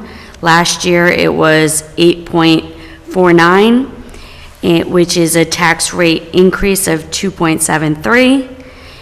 Our tentative roll for the non-homestead portion was $445 million. Last year, it was $415 million, for a 7.18% increase, or a total of over 29 million in an increase in our non-homestead tax base. Susan, Yes. a quick question here. Sure. Am I correct that this is the first budget year we're seeing our changes to the proposed local law, I'm just reading an agenda, for the property tax exemptions for senior citizens and disabled people with limited income? That would be the assessment question of when that comes online. I am unsure what her timing is with that. Do you know, Chris? Well, that wouldn't affect the tax levy. It just, think about the tax levy as a pie, and then exemptions determine how that pie is broken up. I'm sorry, I thought you asked if they were coming online. You were asking how it affects the levy? I guess, yeah. They don't impact the levy. We set the levy, and it's just the division of the levy that's affected by that. I remember that being explained when we passed the law. Thank you. So I just had another item for here. The new growth portion of the homestead. So we grew our assessed, our base grew 115 million on the homestead. 20 of that is new construction, and 95 is a percentage increase across the board. For non-homestead, we had 26 million of new construction and 3 million of just a increase in current properties. So a lot of the increases are the new growth or the new construction, and then just an overall percentage increase across the board. And then we'll be talking about these adjusted base proportions more in an upcoming meeting, because you actually have to approve the adjusted base proportions that the state determines. For people tuning in, just the quick thing is, there's a breakdown between single, two-family, and three-family homes and all the rest of the properties, which are considered commercial. And this division between homes and non-homes, or homes and non-homestead, roughly stays at the same ratio, and it gets rebalanced every year. This year, unlike the last few years, it actually favored homestead. So you'll see in prior budgets, commercial went down and down and down, and in fact dropped for about 10 years. For the first time, that's ticked up a little bit, while homes benefited from this. The other thing to take away from this is, when you get assessments on your house and it says, oh, your assessment went up 6.5%, that gets mitigated by what we do with the tax rate. And because we dropped the tax rate on homestead, you actually end up with a much smaller tax increase than what you had in terms of your assessment increase. So your assessment went up 6.5%, but your taxes will only go up 2.6% if you, on the average house, hold. Ben, can you go to the next one? So again, we talked a little bit about assessed values, and this matters because the base of what we assess times our tax rate is essentially what we levy. Over the last 10 years, we've seen a huge growth in this. In fact, the value of all properties in Beacon has now gone over $2.25 billion. So on homestead, we are now at $1.82 million. Part of that is an increase in assessment, the assessed value, and part of it is new growth and improvements. So this past year, $47 million of that was just new growth. And then if we look at non-homestead, Ben, non-homestead has also gone up, not quite as quickly, and we have now reached $445 million in value. And again, what this essentially allows us to do is either expand services or invest in other things that, without raising taxes on the existing property tax payers. If we look at our tax rate history, Ben, as I mentioned, the tax rates have dropped on this chart for the past 10 years, but in fact, it's been a drop of almost 15 years at this point for homestead, which are down at the lowest rate. Now, the rate, the 5.49, means $5.49 for every $1,000 that your house is worth. So it's a rate, not a percent. On homestead, it's a little higher because the way that we designed the tax code years ago, decades ago, the commercial properties paid a little bit more than the homestead did. Yeah, Chris, would you mind, for the benefit of those listening in, just to say one more time the difference between what homestead and non-homestead is in terms of the types of property? Yeah, so anything that's classified as a single family, and that includes condos and townhouses, 2 families and 3 families are considered homestead. Anything 4 family and up, or commercial property or mixed use property, is considered non-homestead. And again, this is the first year we've seen a slight uptick in the rate for homestead. Now, last year, you'll remember, they had about a 10% decrease, and we'll show you the numbers. They have done very well over the last 10 years, so this modest increase in rates is pretty minor. Mayor? You know, you can see on the rate, you know, how much higher the commercial rate is, right? It's basically 30 to 40% a higher rate. So the same $100,000 in the homestead would get taxed $500. $100,000, would be $500, and that same $100,000 would be $900 if it's a commercial property, right? Because we have two rates, and the commercial rate is significantly higher. That commercial rate also applies to apartments if it's more than 3 units. Yes. Okay. Ben? The next slide is our tax levy versus our fund balance use for the last 10 years. And as you can see, in 2016, we had levied a little over 10 million, and 10 years later, we're a little over 13.8 million. And each year, we're offsetting the tax increase with some fund balance, trying to get that to zero, and that would be equivalent of having a balanced budget. So ideally, I would use zero fund balance, but we haven't been able to get there yet. So over the last 10 years, we've increased a little over 3 million. So on an average, 300,000 a year. Also keeping in mind that our property tax is 50% generally of our total budget. So it's been consistent for the last 10 years of being about 50%. And statutorily, we have to run a balanced budget. Unlike the federal government, which relies on debt, we can't say we're going to fund this levy amount or we're going to institute this levy amount and then we're going to borrow X. But we can take from savings.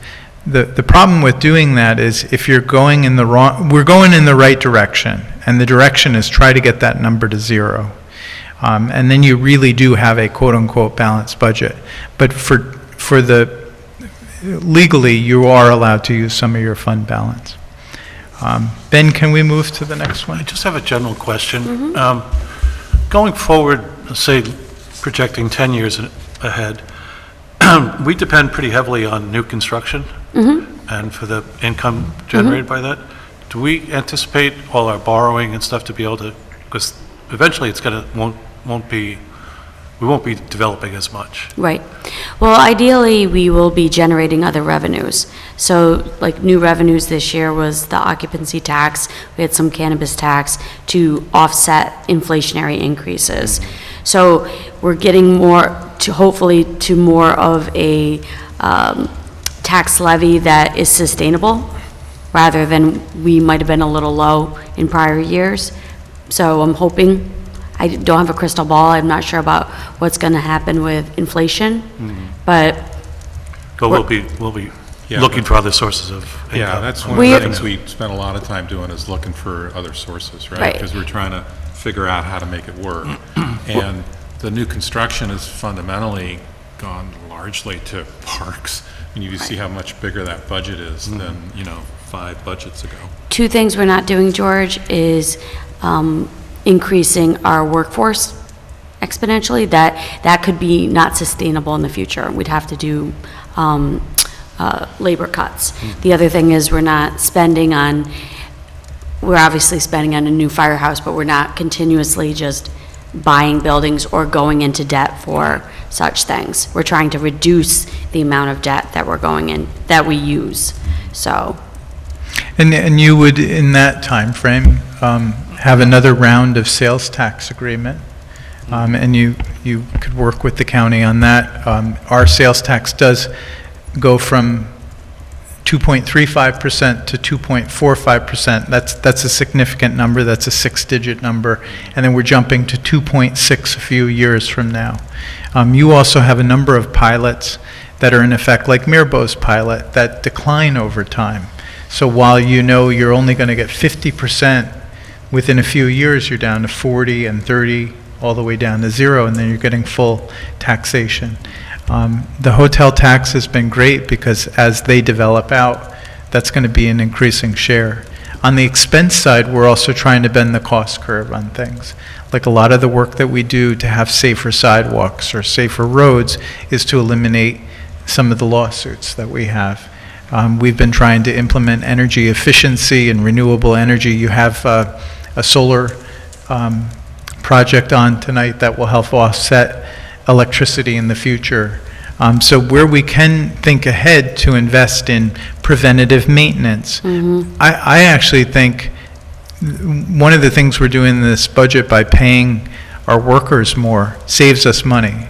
Because one of the things that's driven overtime for the police and partially for fire is not having enough staff. And if we can hire enough staff, then every time somebody calls in, we don't go right to overtime. The other thing is having better staff.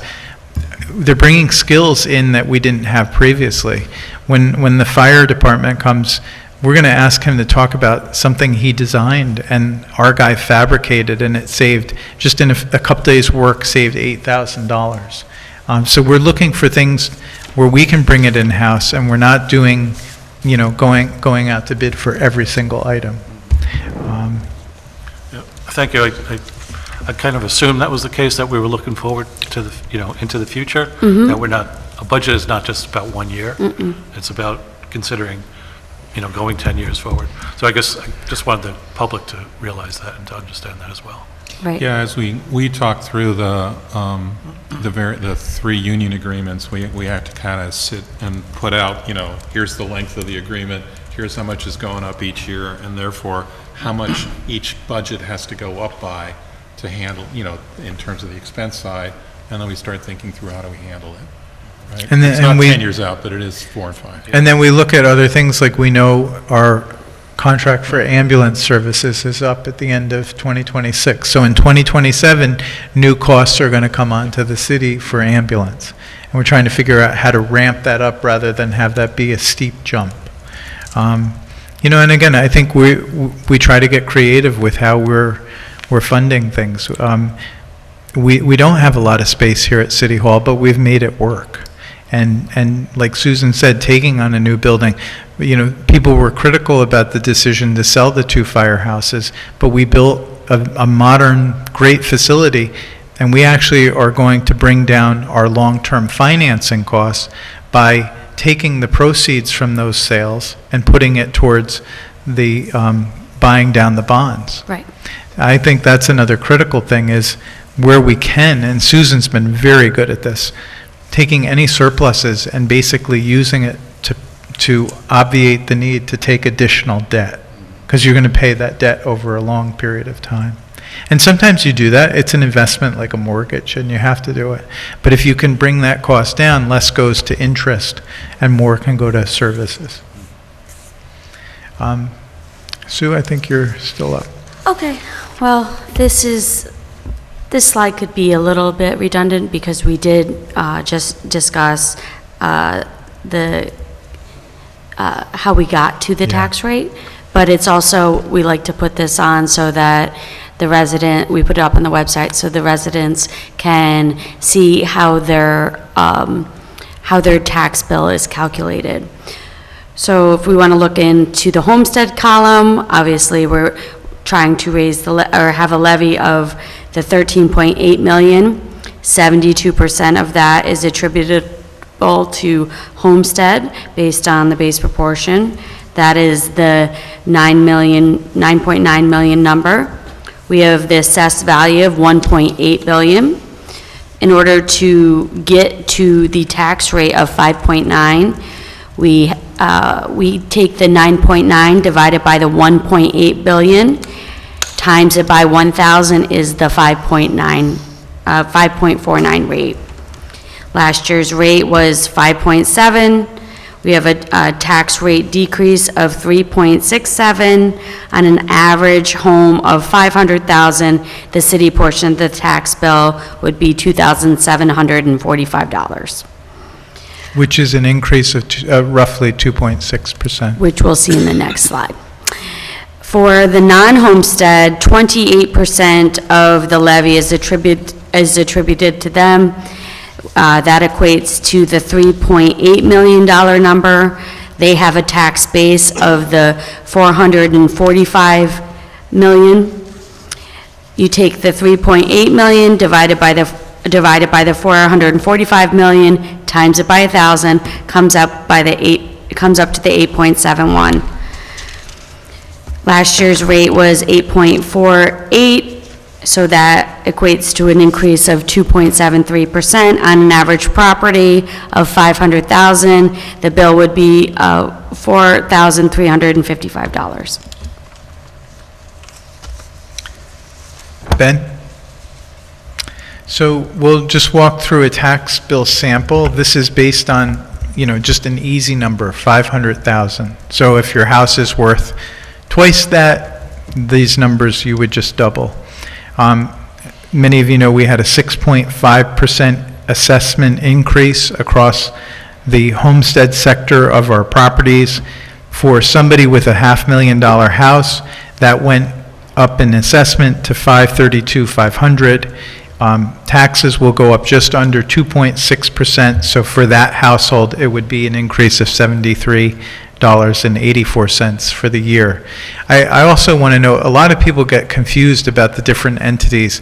This is the city portion of taxes only. You also receive a school tax bill, and you pay a library tax, and you also pay a county tax.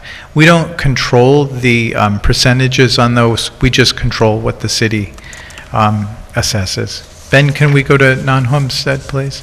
So on non-homestead, those didn't go up as much. They actually didn't go up this year in value, but the rate did, so it would be an increase on an assessed value of $500,000 of about $150, a 2.73% increase. And we'll look at what these rates have done, because they've done very well in the past as well. Ben,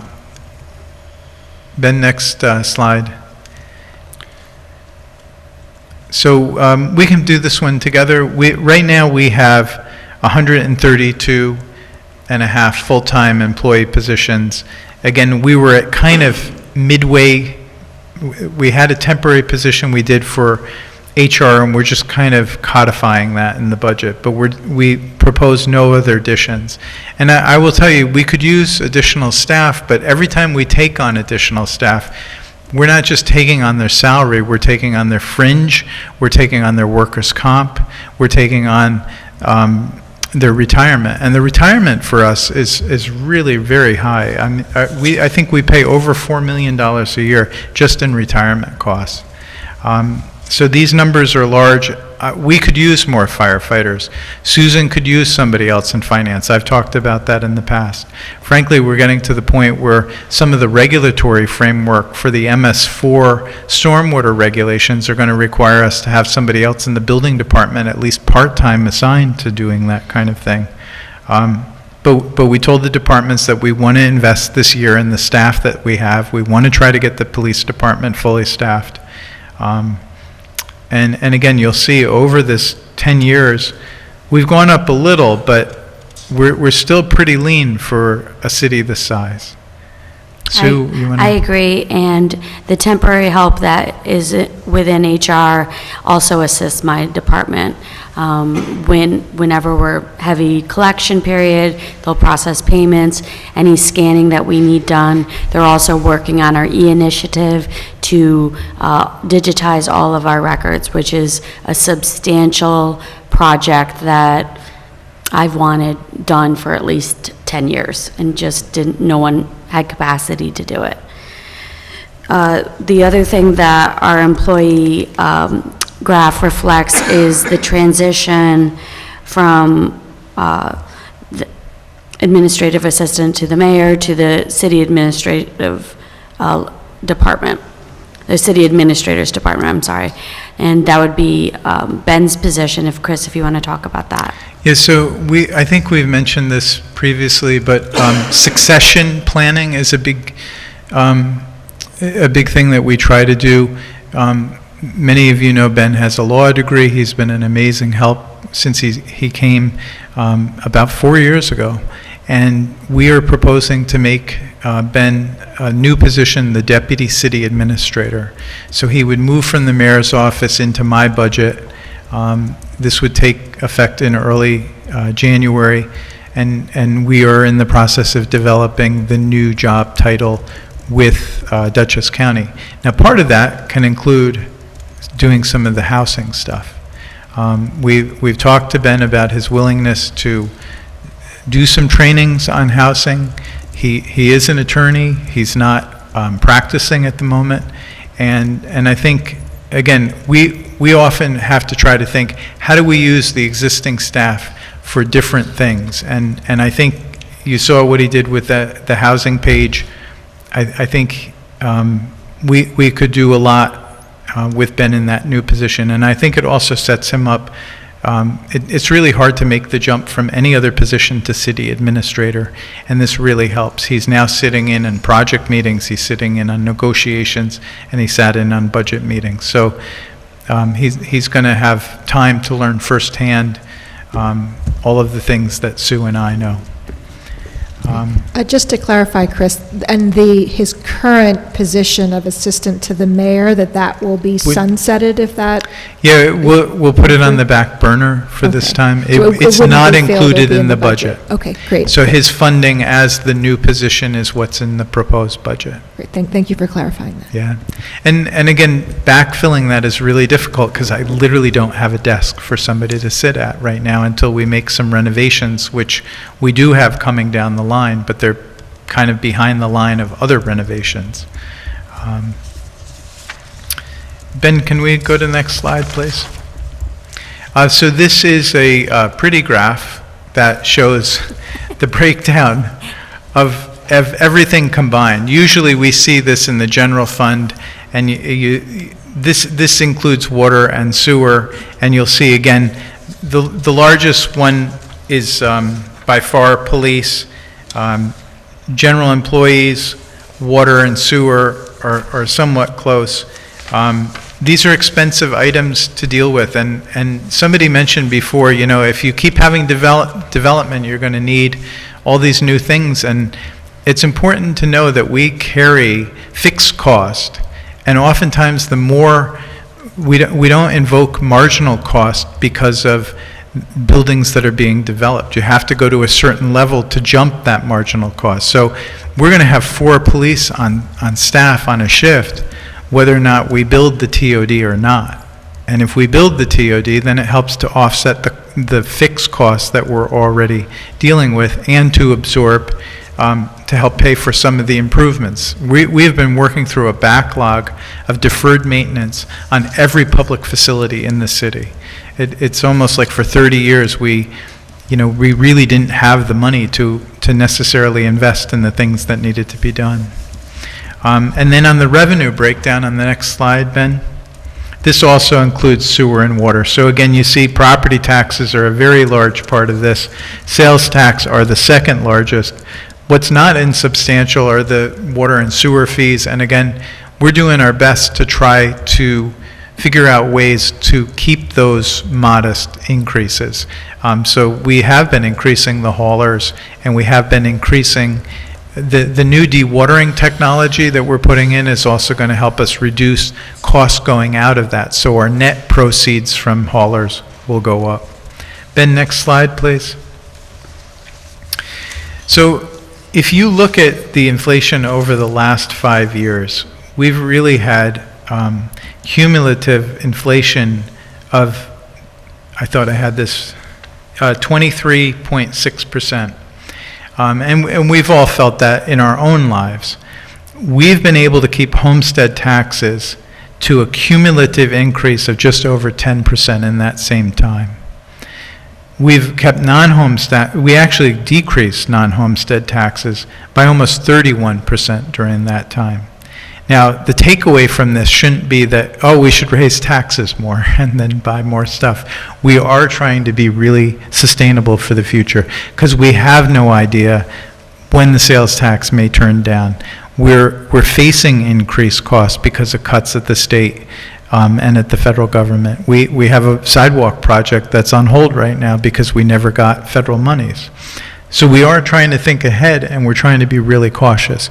Taking on a new building, taking on a new project, we always have to think, can we afford this, not just today, but 5 and 10 years from now?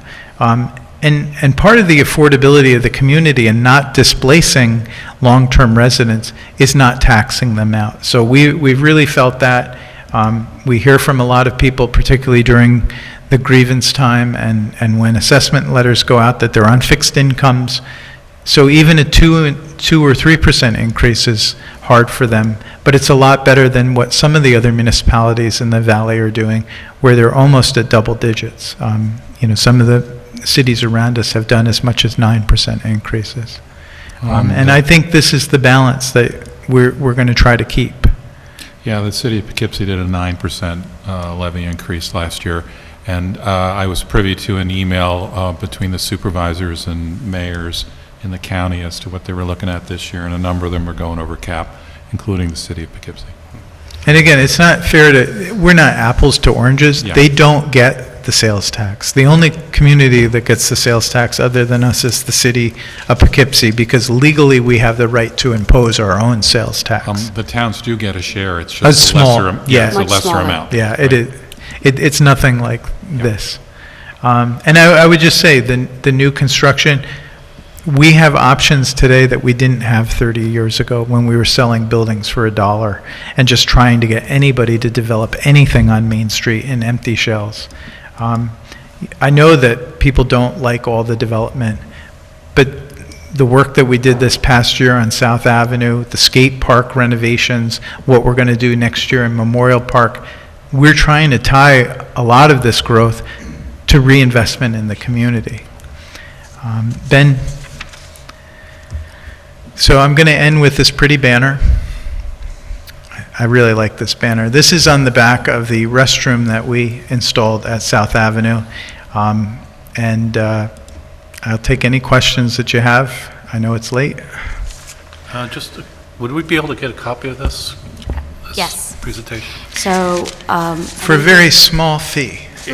Yes, if we'll you'd get like it a to you. copy, Ben will provide one. He'll have it printed for you. No, not a hard copy necessarily, but could it be sent to us? Yeah, we'll send you have the budget message and the budget in the packet. We'll send this around. We also will post it on the website. Yeah, this will go up. And if for the budget summary, I think in the past years, we've gotten an Excel version that just makes it easier to make notes on it, if you could provide that. We discussed that this as well. afternoon, Great. absolutely. I don't need a hard copy, but just one I can make notes on. Sure. So, great, thank you. Yeah. When are you planning on posting it for the public? Tomorrow. Yeah. There's a couple of corrections I noted, like you had percentage in the things. I did. There was a percentage added after I didn't catch on one of Okay. them. So it's okay. We'll fix that for tomorrow. It's not, it's actually, it's, the PowerPoint is not the budget itself. It's not in the budget itself. No, so. understood, yeah, just for clarity, though. Thanks. All right.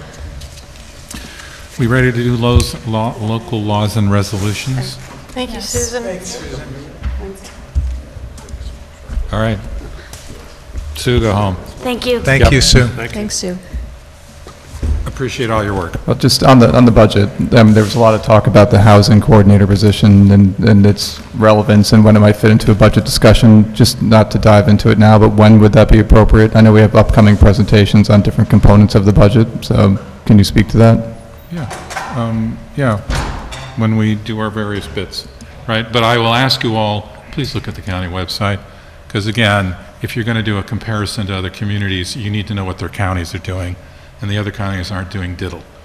Why don't we do it at the end of the workshop, next Yeah, workshop? just to have Because something I when think that you want to discussion will start, happen. we looked at what the cost of this was, and Kingston pays their person over $90,000, and with fringe, it comes to over $150,000. That's more than a 1% tax increase, just for this one thing. So we have some ideas. I'd like Ben to talk about some of his ideas, because I think there's different ways to accomplish the same goal. Right, what I'll ask everyone to do is let's consider what are the tasks that we're interested in and how do they get covered? Because that's how you address whether you need something, is what tasks will the person do? Is someone else doing it for us already? And can we do it without, can we do it with Ben or some other way, all right? But we'll get to put that. it, let's put it on the agenda for after the pre-presentations next week. Yeah. Because we leave it to the end, and then we're rushing it. Let's do it in the front.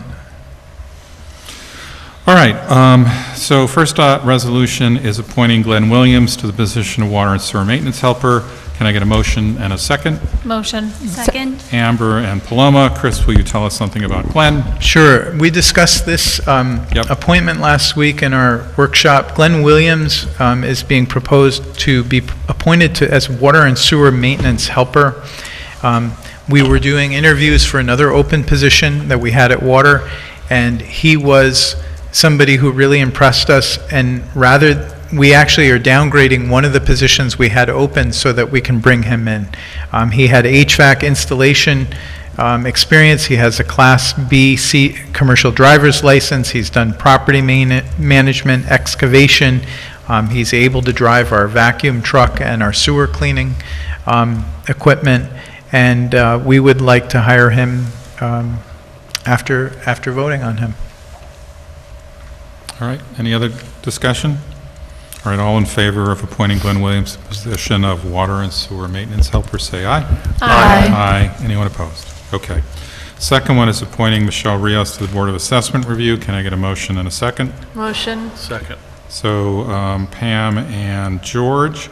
I just have a comment, which is the Board of Assessment Review, there's two skill sets that are relevant for a board member, and just so you know what they do, they only review grievances in May, and that's their kind of only job.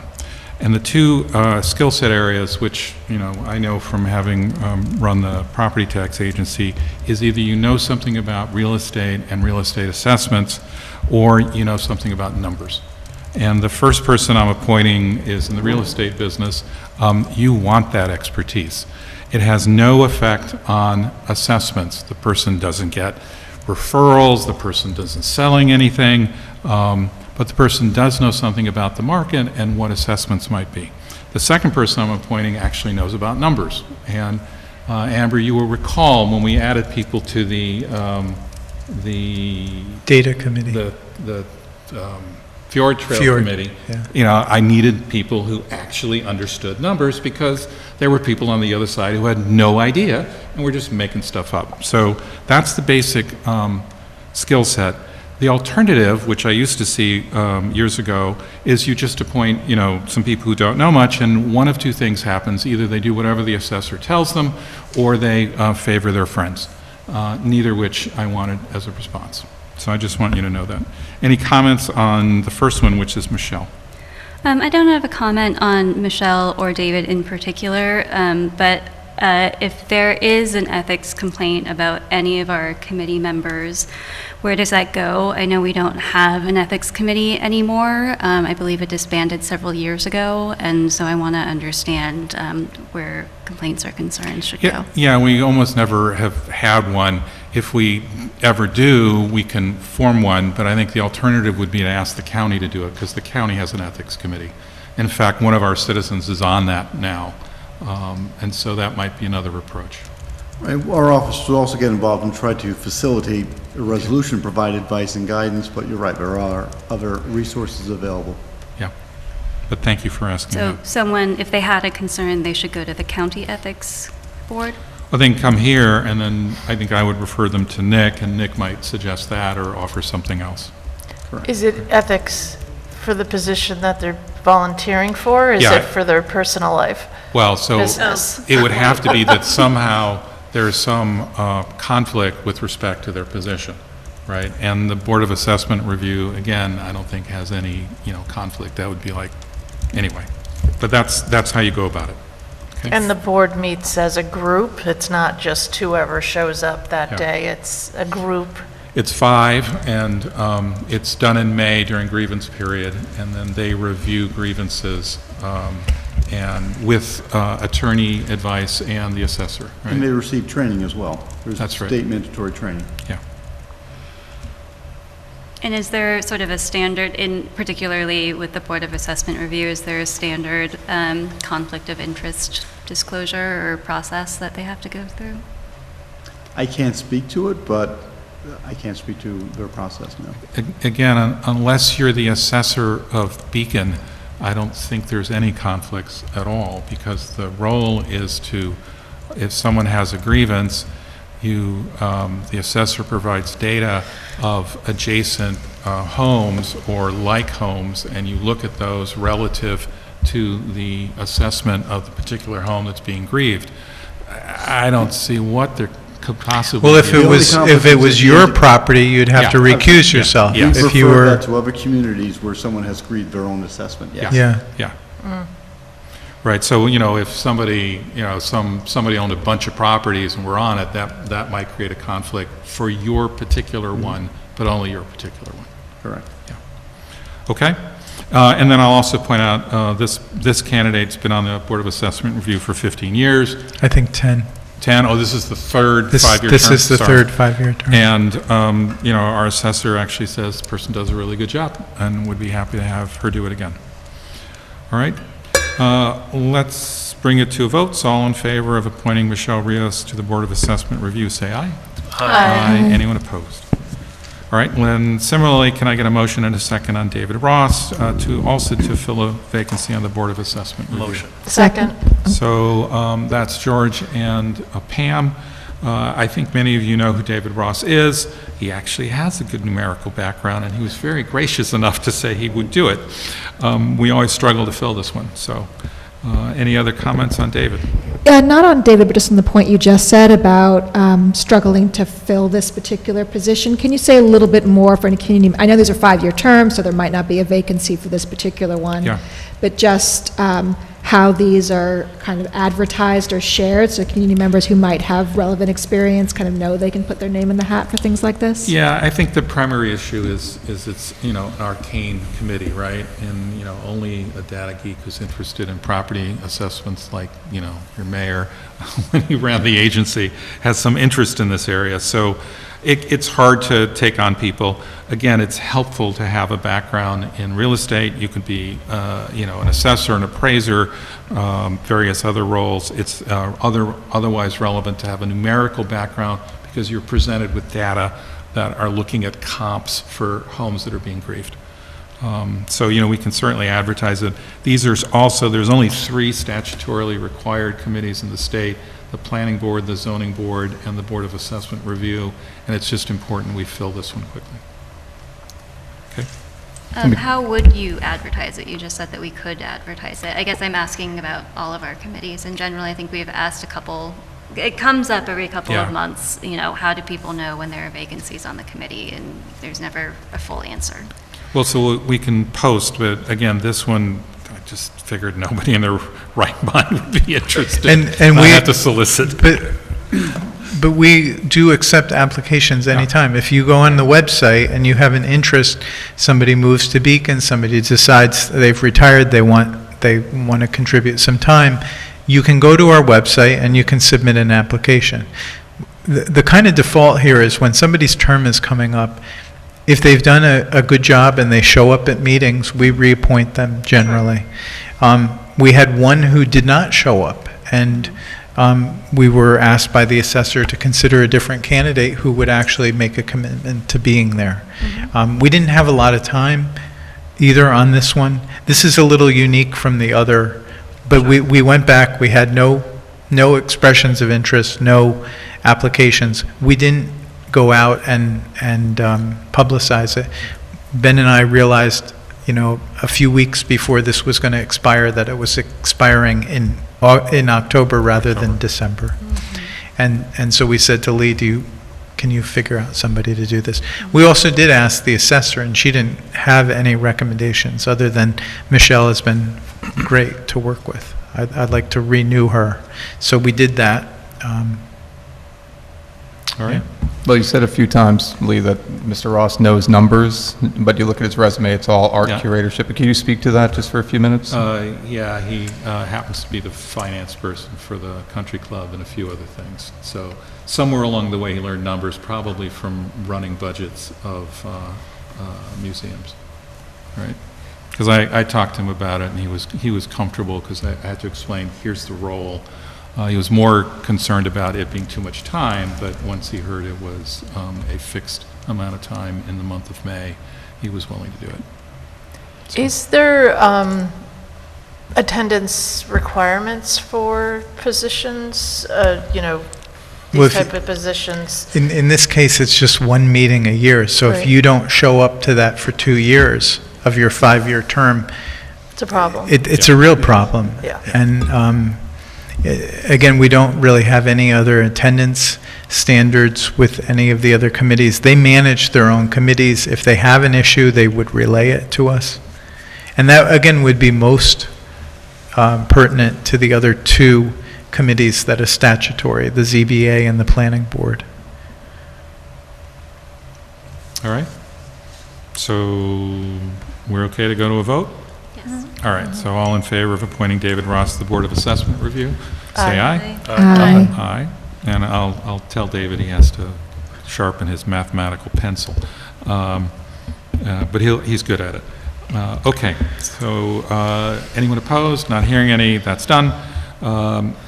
So the next one is a resolution authorizing the city administrator to execute an intermunicipal agreement regarding mutual aid with public safety. Can we get a motion and a second? And then Nick, you'll tell us some detail about this one because people were asking questions. Motion?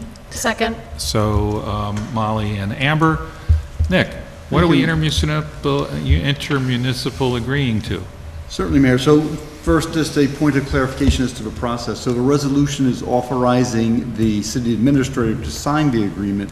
The actual implementation of the agreement is being done by the police chief. Yeah. Pursuant to a local law this council adopted last November, because under New York State General Municipal Law, it's the chief executive officer, the mayor, who has that authority, and so the mayor has traditionally delegated that authority. Dutchess County, in reviewing its policies, wants to formalize the mutual aid agreement among its police agencies, the local and the sheriff's office, and has formed this agreement. And so the city adopted the law clarifying that the mayor delegates the chief of police to have the discretion, in addition to the mayor, to provide mutual aid sharing of police personnel and equipment. So that's the process. In terms of this agreement, the agreement is formalizing what's been in existence before, mutual aid, similar to the fire department. If there's a need for additional police, such as you may recall many years ago, the pub crawl incident that required multi-jurisdictional police response. So that's the purpose and focus of this agreement. It's about personnel and equipment being provided when requested by an agency. So this allows the city of Beacon to request the sheriff or any of the other local police departments to request the mutual aid to come to Beacon. It also allows other municipalities to ask Beacon.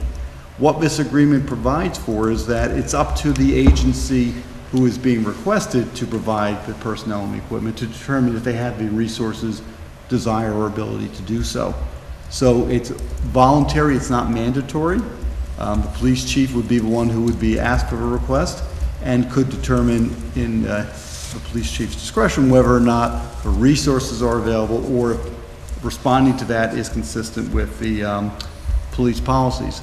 The officers who respond are also obligated to comply with the responding agency's policies. Makes sense. You don't know if you're going to Fishkill what their policies may be, so you have to comply with your policies while you're providing resources. In speaking with the chief, he's confirmed for me the policies that you've discussed with respect to cooperation and or not cooperating with ICE and other agencies. And so those same policies would be applied here to mutual aid agreements. This is not the sharing of information, it's just the sharing of personnel and equipment when, on a voluntary basis, when requested by either the sheriff's office or other municipalities in Dutchess County. And some of you know this was raised because some municipalities, some counties are making deals with ICE. They're signing agreements. No one in Dutchess has done that. Not the county, none of the municipalities that we work with. And everyone here from the top down is clear about our policy. We do not cooperate with ICE. We do not interfere with ICE, but we do not cooperate with ICE. And is there, I recognize that this is an agreement with Dutchess County and with the Sheriff's Office. If another agency were to come in and have another agreement with Dutchess County, and would the city of Beacon then be obligated in any way to cooperate with an agency other than the Dutchess County Sheriff? No, this doesn't provide any obligation. Paragraph 5 makes it clear, and that's page 93 of your packet, all requests for or provision of aid are at the discretion of the respective sheriff or chief. So even if another agency had an agreement with a federal agency, it's not binding upon the responding agency. And is there, if there is an action that's happening, is there a requirement to sort of disclose who the other agencies involved in that action are as part of making that decision? Like if we thought that we were responding to a county action, but it turns out it was a federal action, is there any way to know that ahead of time? That just doesn't happen. Like, we wouldn't be responding to a federal, I mean, we're making what-ifs of things that have not happened and are very unlikely. No, I get that, Paloma, but we have to also look at past practice. I mean, we do this all the time with fire. You know, this is the equivalent of that with police. Yeah, let me just ask the city attorney a question. Are you comfortable that this agreement doesn't obligate us to do anything that would be at issue from our own resolutions for the city of Beacon in terms of its employees? I have. So we reviewed that agreement with that in mind, and I've also spoken with the police chief with that in mind. So I am comfortable that this is not in conflict with the policies this council has clearly adopted and continued. Okay, that's all I needed to hear. Well, and also that someone coming into the city, if we asked it, that they aren't going to think that they're using, you know, they're not going to abide by our laws. So that's to that point, the agreement provides that once you're here and you're a responding agency, you are under the direction and control of the agency. So if another Fishkill came into here, the chief would be controlling what those officers do. And they would abide by our laws. Correct. Policies are less than law. Right. Okay. Any other questions? Because we got a couple more items to do.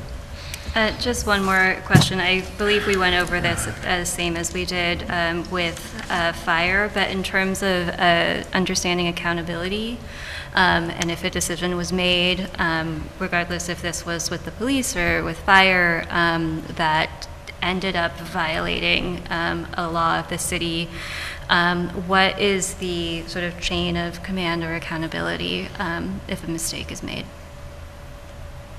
So each responding agency is responsible for their own employee. So if one of our employees goes and responds and is negligent in some way, that is under a responsibility of the city to defend that officer, should that officer be sued. And likewise, should someone else come here, we're not responsible for their training or lack of training or their negligent act, the responding agency is. And also, just to be clear to the public, the chief of police reports to the mayor and the city. No, he reports to me. And then to me. And then I report to the mayor. Right? Yes. Thank you. Mm-hmm. In terms of timing, has Dutchess County passed this already? I don't know. When I last checked with them, this has been going on for like a year. Yes. Okay. There's been a number of revisions and changes to it as other municipalities have looked at it. So I don't know the status of Dutchess County if they've adopted it yet. Okay, thank you.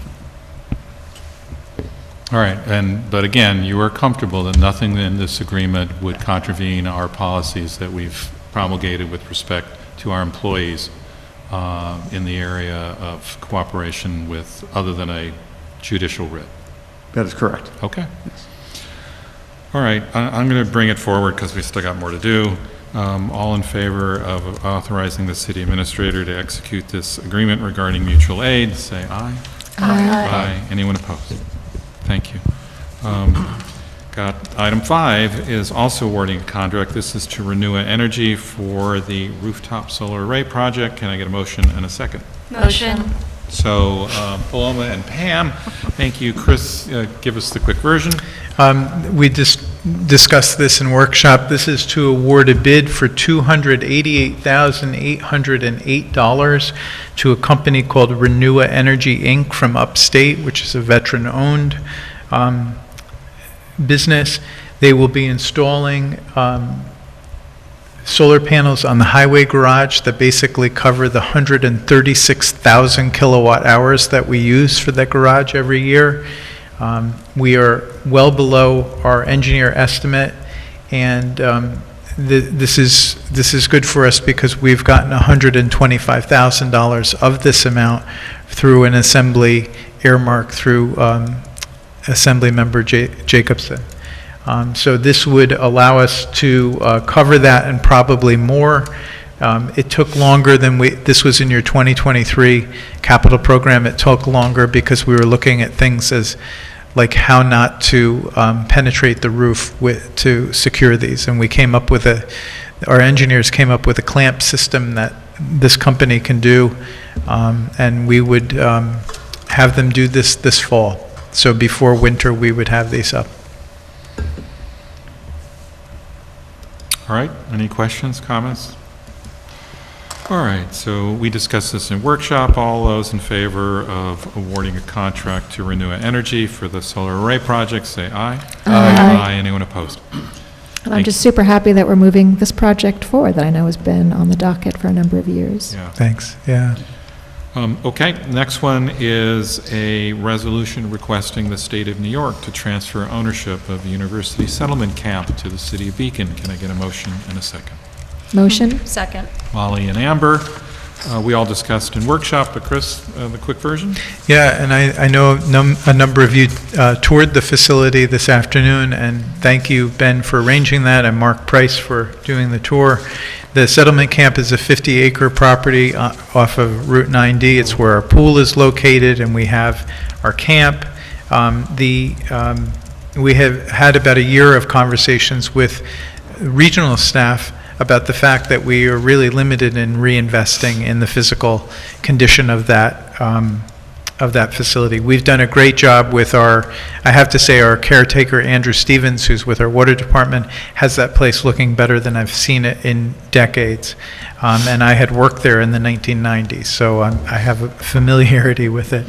This basically is a formal request that we were invited to do by staff. They said this received positive feedback from Albany, now formally request it. It's not going to be imminent. It will take at least a year to work through all the details of this, but what this sets up is our ability to do long-term investing in the pool facilities, the buildings, the water and sewer system, the road system, and the structures. So I think it's a move in the right direction as we are quickly coming up on the 20-year term ending in 2027 of our lease with the state for this property. And we would take this for hopefully $1, maybe 10. A nominal Don't fee. negotiate against yourself. All right, $1, and I'll pay the $1. I'll give it 12. No, you can't bid against them. This is not a auction. Any comments? Yeah, go ahead. I'll just remind the public that this is one of our city parks, so it's open from dawn to dusk. Even if you are not a pool goer or a frisbee thrower, the work that Andy has done to landscape some of the space is really beautiful. It does connect to a few different trails, and just encourage folks to visit it and use it the same way that you use all of our other parks. Yes, and just to kind of build on that if this does go through in roughly a year, knowing particularly that we have our comprehensive plan process coming up, this could dovetail really nicely into thinking about how we might want to support and further improve and do the work that's already being done by Mark and Andy and the staff in the future. And so it's exciting to think about the possibility of that and what it might mean for the next 10 years and many years after that. Yeah, I would only add that if this becomes ours, it would, we would probably start thinking about significant capital investment. So we just need to make sure that we're making room. Not only have we increased our operating budget for rec, which is now over $1 million, we've been doing the capital projects at our parks. This would add to that. So we just have to figure out how to do that if we got this. And we'll figure it out. I got nothing else. Everybody okay with a vote? Yep. All right, so all in favor of a resolution requesting the state to give us University Settlement Camp, say aye. Aye. Anyone opposed? Great, thank you. Next one, there's two to go, and then there's the minutes, is setting a public hearing. So this is setting a public hearing for the changes in zoning to what's now the Waterfront Development District, which would be called something like a train station district. Can we get a motion and a second to set the public hearing for? November 3rd. For November 3rd. So Amber Second. and Paloma. Nick, will you tell us a little bit about it?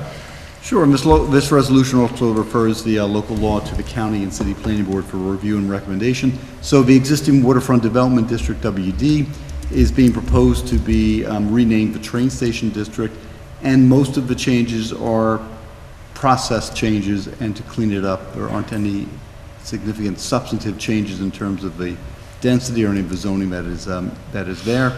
It's just, if you will, cleanup that we discussed extensively at the last meeting, and I'll review in more detail when you hold the public hearing.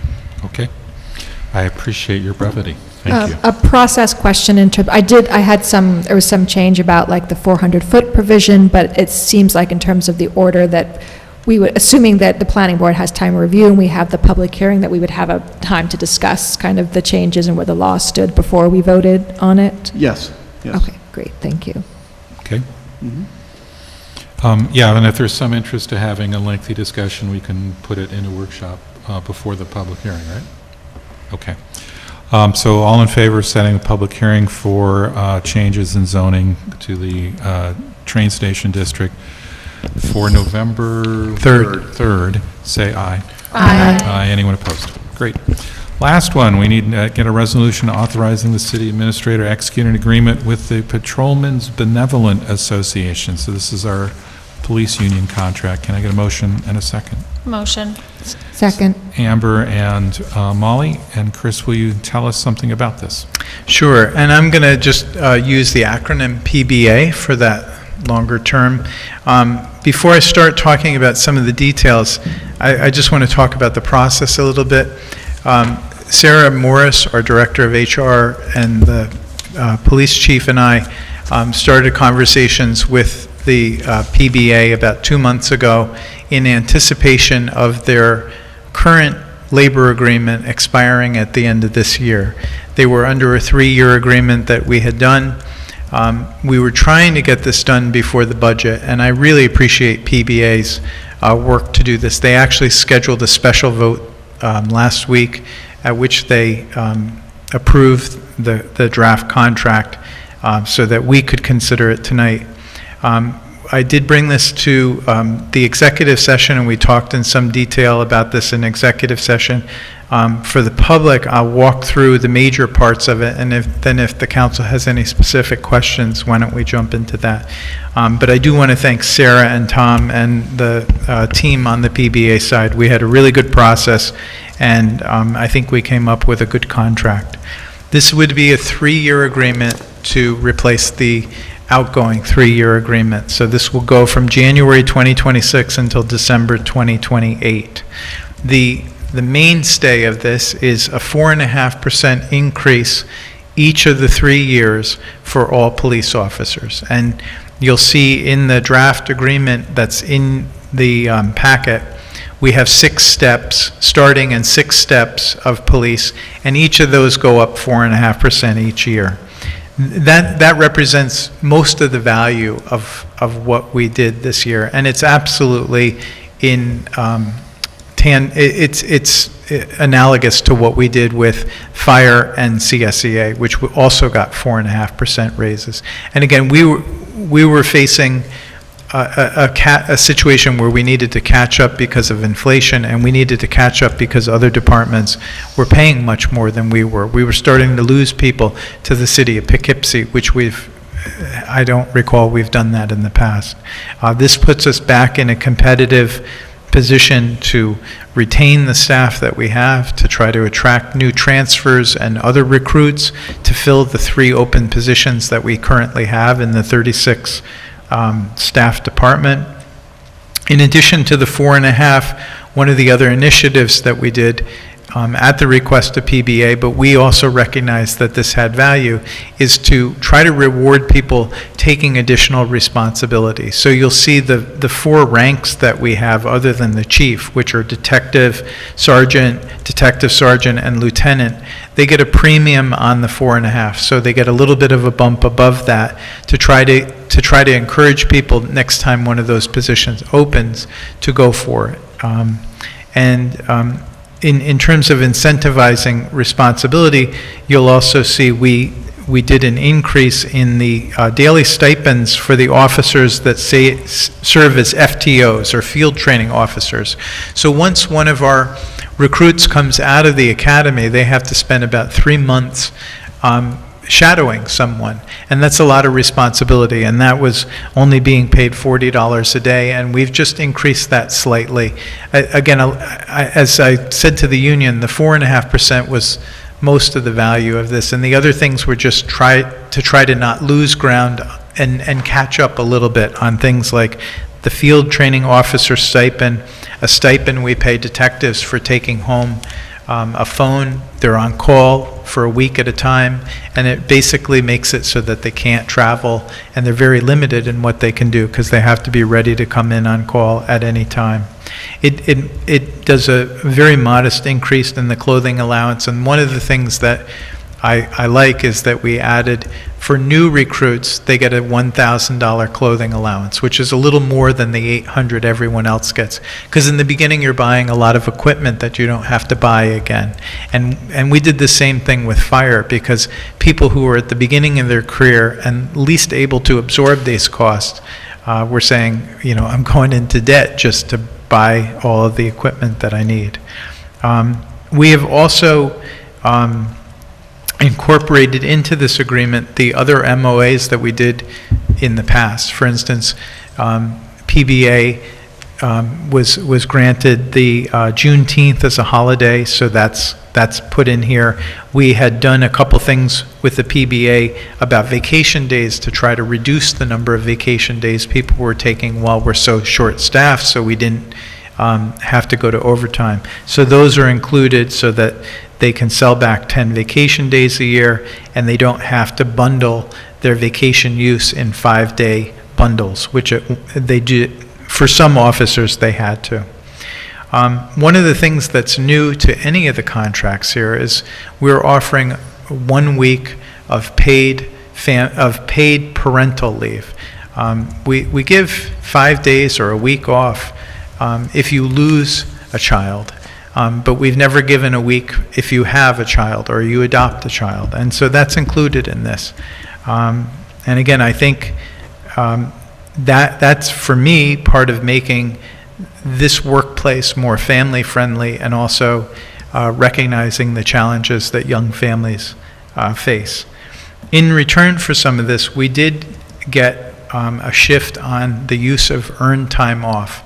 And let me just give background on that. If someone works an overtime shift of 8 hours, they basically earn either the rate of pay of 1.5 times or 12 hours, or they can get earned time off. They can get 12 hours that they can then use somewhere else. What we found is, because we're at minimum shift and anyone calling in for any reason causes us to go right to overtime, we're generating that overtime, and then when people use the earned time off, it's generating additional overtime, and it becomes a geometric increase.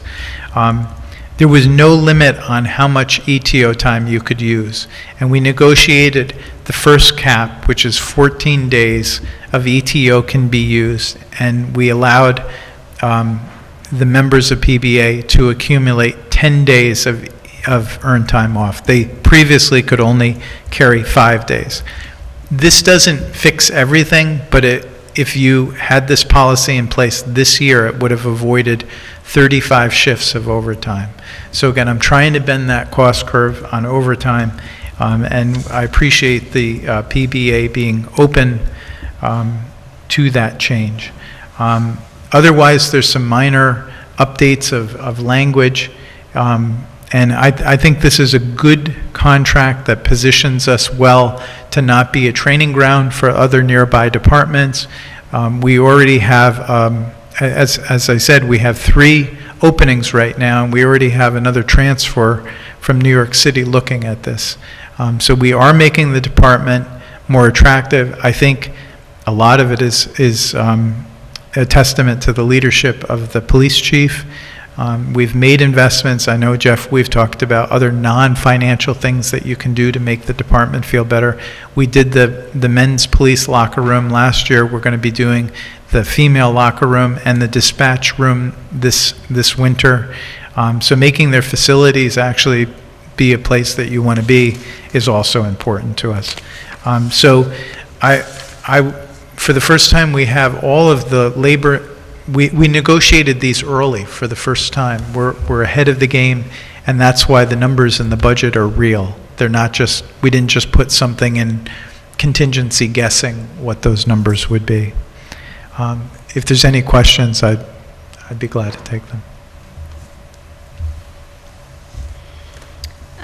Chris, I appreciate all of the work that you've, and Sarah and the chief have put into this over the last 2 months, as you said, and really the work you've been doing for years at this point to increase morale and staff up the department. I did flag this via email. I just want to say out loud that it's a little concerning to me, even though the City Council has had over a week to look at this agreement, and in discussion, we discussed it in executive session and workshop on Monday. This was not added to the agenda for the public until after 11:30 a.m. today. I know that the police department is an important subject for many members of the public. I appreciate the explanation that you just gave about what's in this memorandum of agreement.